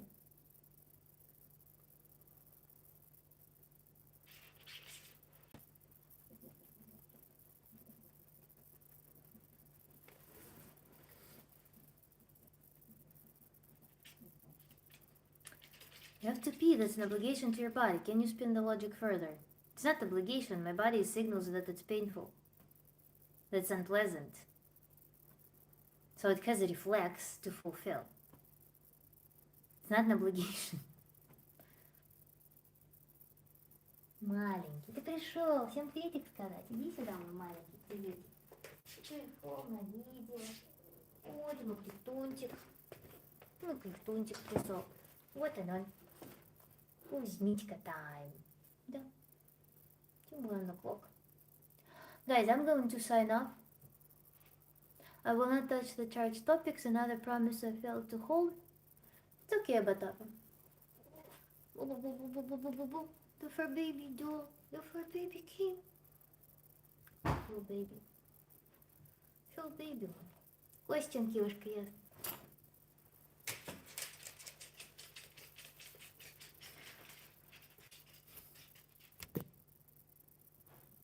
Wait.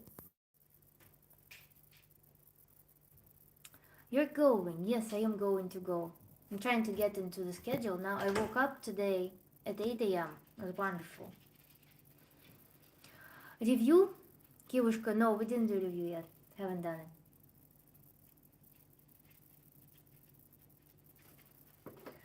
So let's do the review. Daddy issues. Daddy issues started off with the social premise for having them because we live in a kind of system where there is hierarchy between men and women. Even I was mentioning that one of the example of overwhelming daddy issues is relationships with the deity, which is also regarded as masculine in a lot of society, a lot of commonplace religions. So there is this daddy figure, this super giving, super powerful, almighty daddy, and then everyone looks up to that and seeks salvation and help and saving from that figure. So daddy issues are a thing that is likely linked to, and that even perception, the derogatory term daddy issues, having daddy issues, comes partially from the castrated, diminished role of a woman regarding a woman through validation through a man, and evaluating female worth through a man, through her um, ability to form a relationship with a man, so to speak, or also bear a man, birth a man.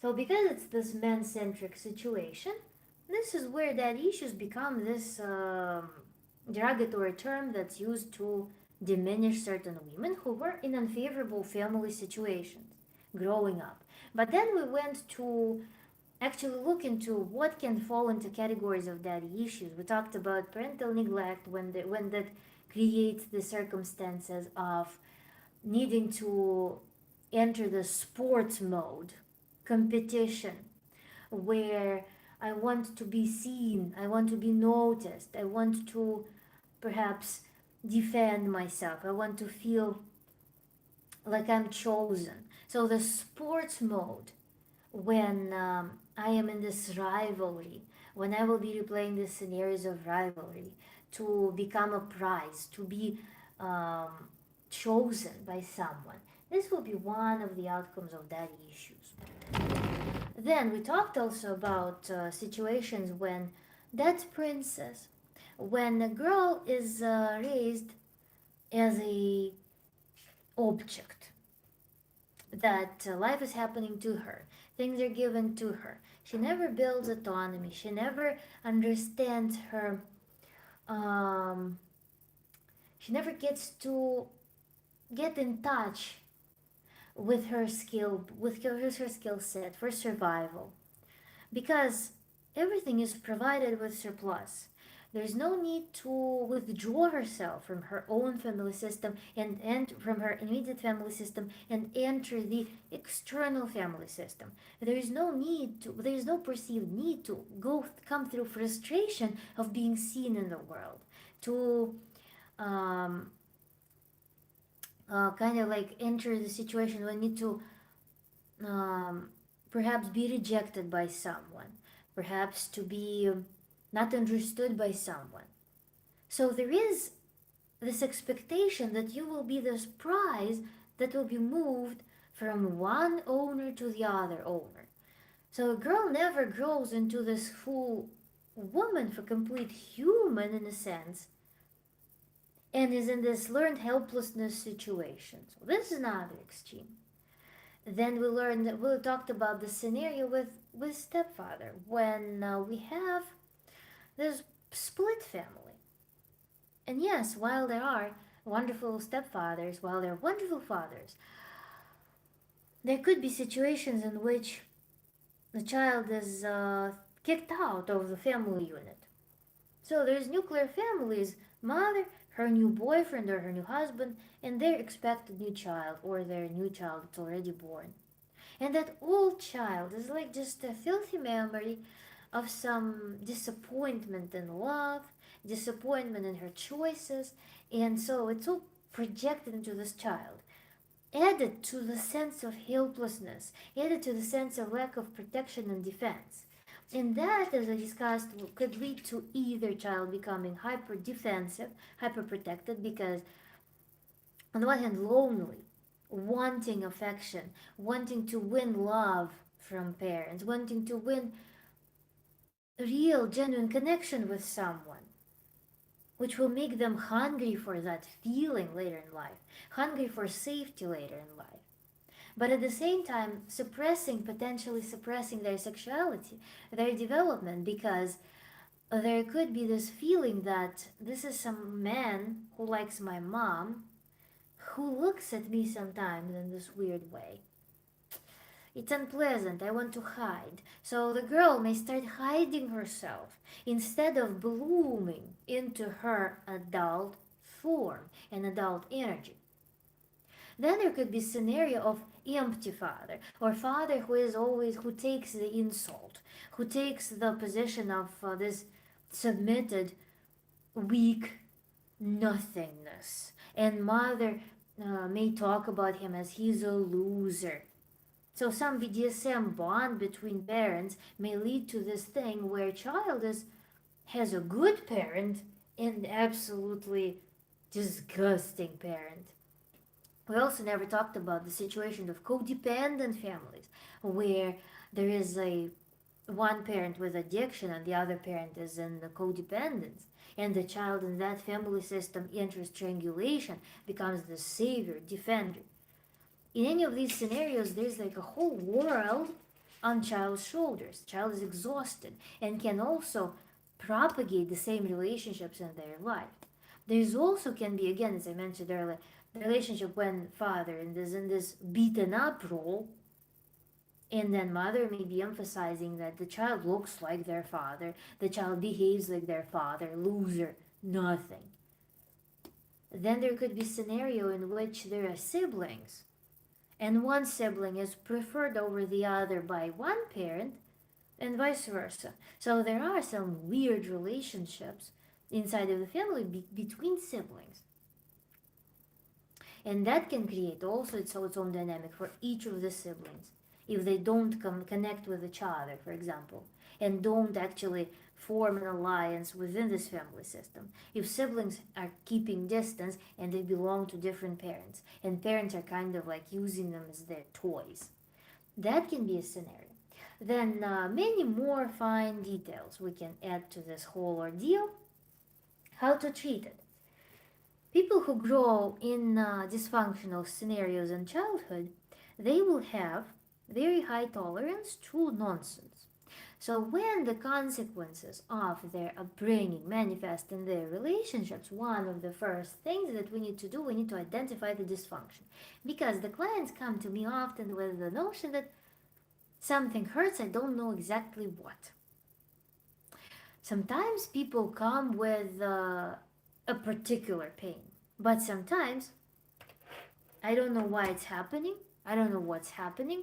These are the symptoms. I don't know what it is. So we need to first identify what the problem really is. We need to formulate the problem.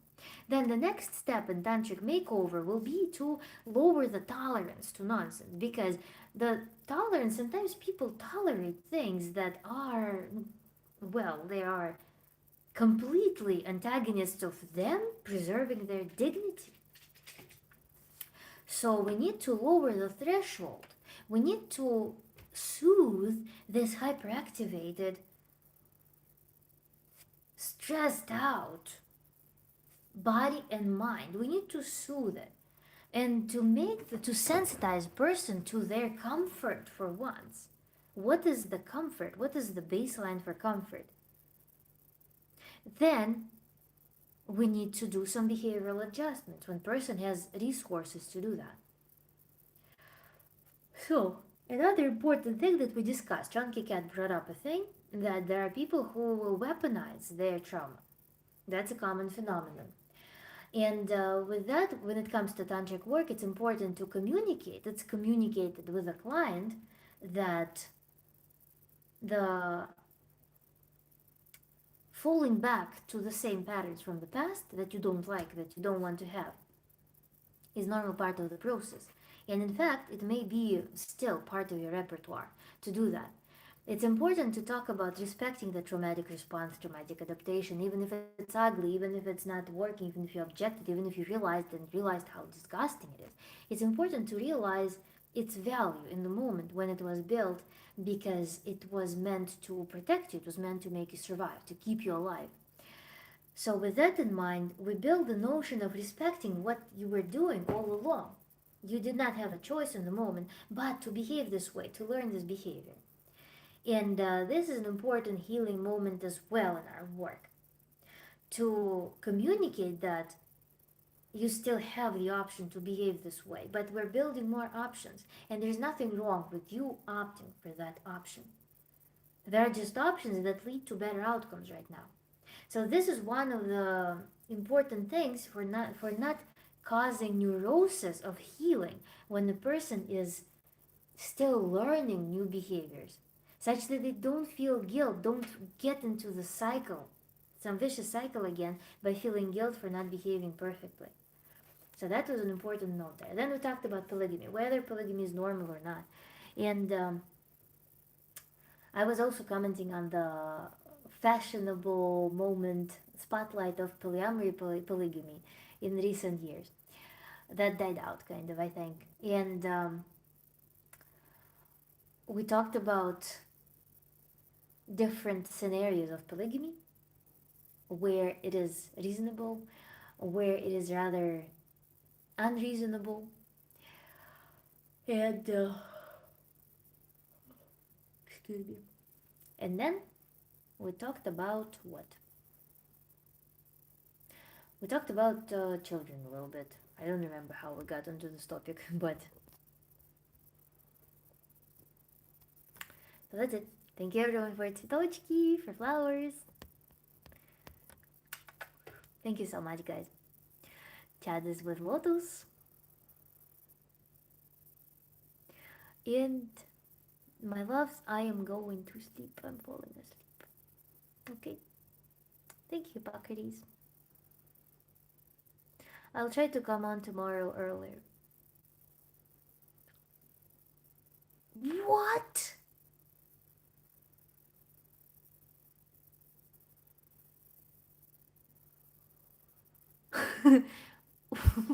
I will I will double Hippocrates. Kiyushka, thank you so much. Oh my god. Моя дорогая, покоряет ваше благородство, интеллигентность, тактичность и душевность. Вас можно слушать бесконечно, у вас светлая душа и огромное сердце. Да, мы далеко, но все равно рядом общаемся вместе. Спасибо вам за все. Кивушка, thank you so much. That's crazy. Но это все правда, Кива. Но это все правда, Настя. То, что я говорю о вас, от души. Спасибо большое вам за общение. И вам не за что меня благодарить. Это мне только в радость. Обнимаю вас и люблю. Thank you so much, Kiva. Thank you so much for your gift. I'm very, very grateful for it.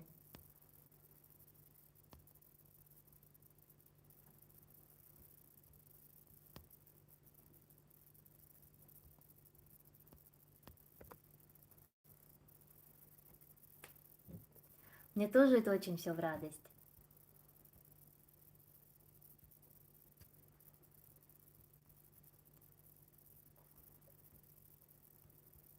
Это мое любимое занятие.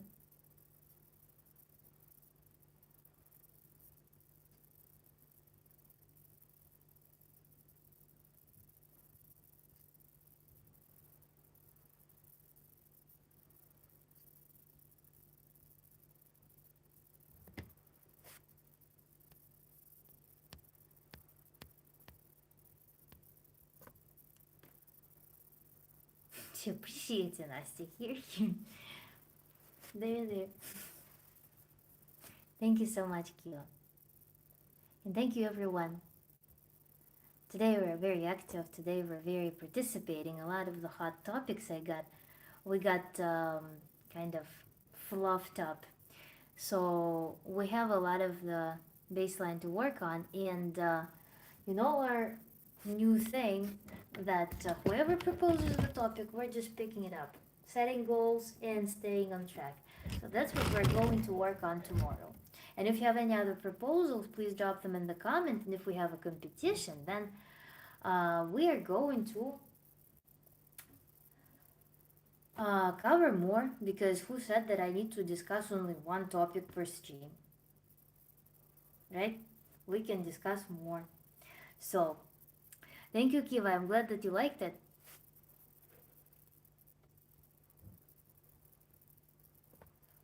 And yeah, I look forward to working with you guys and seeing you in the next streams tomorrow. Maybe I will come on earlier if you can join. So, and another thing is we're planning next workshop for 2 weeks from now, I guess. So, whoever wants to join, email me as usual. Email me, say that you want to join the new workshop, upcoming workshop, and I'll put you on the list. Okay? Presumably 2 weeks from now on Saturday, we're going to conduct it, or if we want to move the date. And there we'll be studying new practice. Всем пока-пока, мадам и мои друзья. Next workshop, polygamy. Yes, Hippocrates, we will have a practice of polygamy. That's exactly what I was planning. And I recommend also to buy. Now you have 2 weeks. I recommend getting latex suits. And for this specific tantric practice, I would suggest probably a dildo. That would be good. Polygamy, Hippocrates.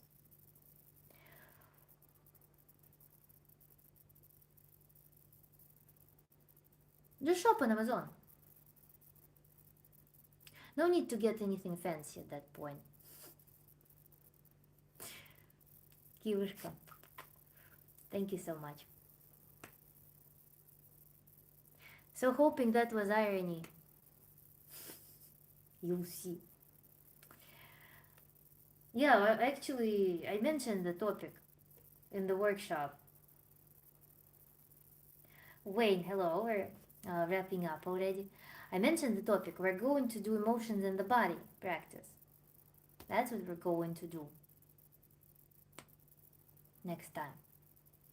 Might be a shorter workshop or might be the same length. I don't know how it will go. With focus defocus, I thought that there would be more confusion, but we did really well. So, with emotions in the body, we also might realize that it will be quite good.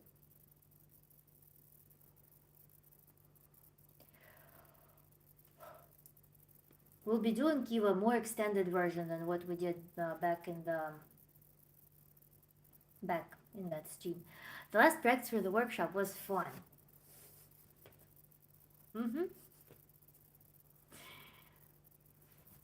Bum bum.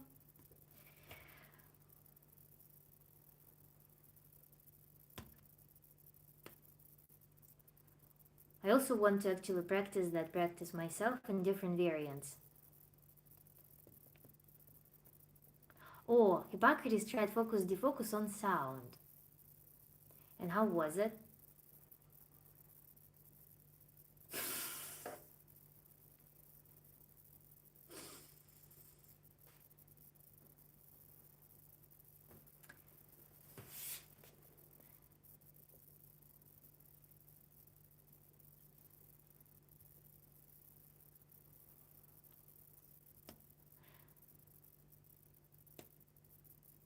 Chad, ask Hippocrates, can you tell Chad what workshops are like?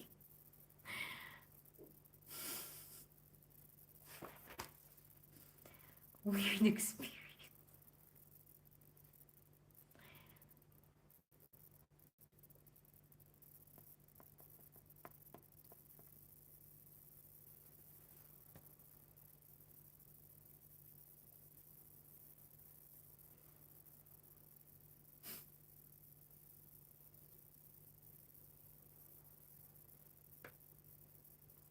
I think my music room will now be my Tantra practice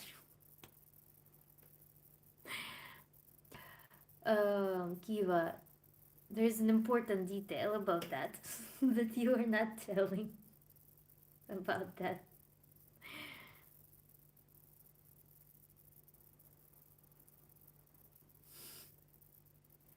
You should try OT, led. Yeah, Chad should join for sure. I would want to fill him in on what we've already done because Those are important ones. But why am I worried? I can just post a video on that as a lesson. So yeah, Chad, email me for the next time. Very true, a detail, but we're ending soon. We can save that for another time. Yes. Yes, yes, yes. I'm very curious. No, I mean that, yeah. We're not gonna run that practice in the next workshop, probably. But maybe Chad will want to try it. And we can do that just for fun. If Chad joins.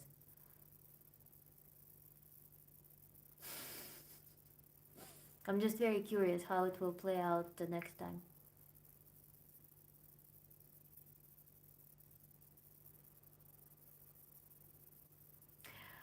I only didn't because I didn't want to get Zoom, but I guess I will.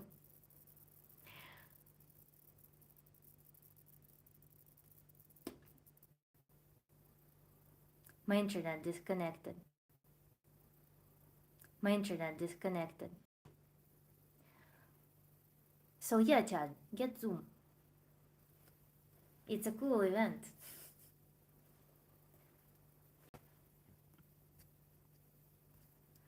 Excuse successful.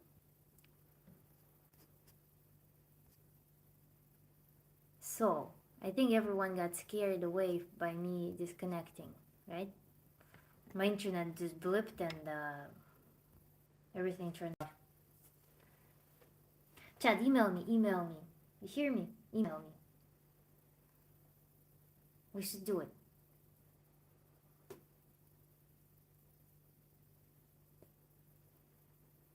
You'll hear Hippocrates' voice.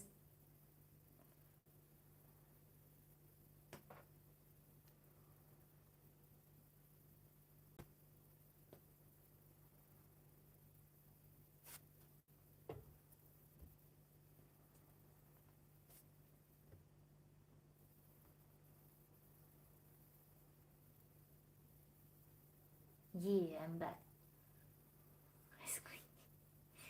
No, you have very brilliant soprano, Hippocrates.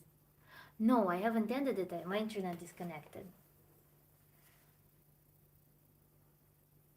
I reopened YouTube. Yes.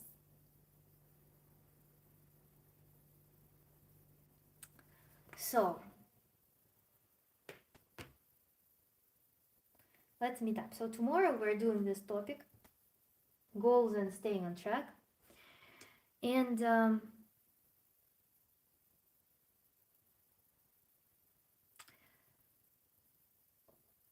yeah, and then 2 weeks from now, the workshop.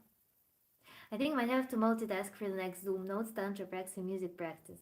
Ooh, that's amazing.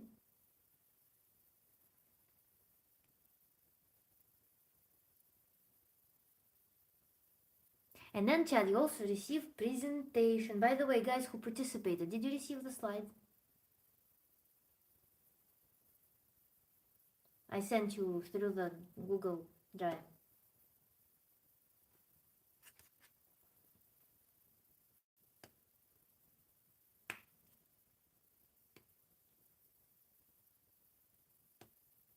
Maybe gardening. Mm-hmm. Yes, slides, everyone received slides. Okay, good.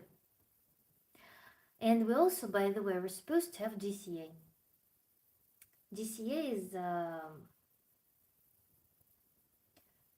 my sparkling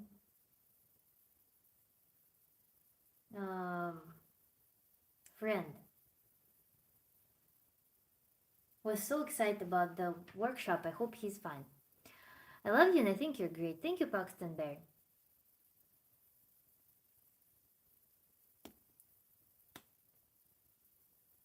And thank you, everyone. GCA, if you watch this replay, join next time. Yes, I think GCA will join tomorrow stream with super emotional entry.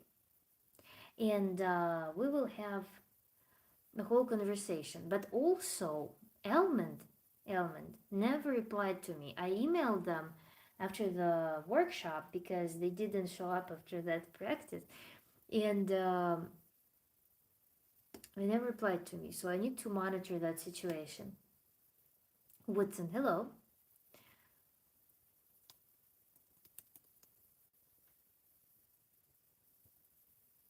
So we'll see what we'll have next time. But that's the spirit. So everyone, thank you. Thank you, Kiwa, so much. And I will see you tomorrow. Bye bye.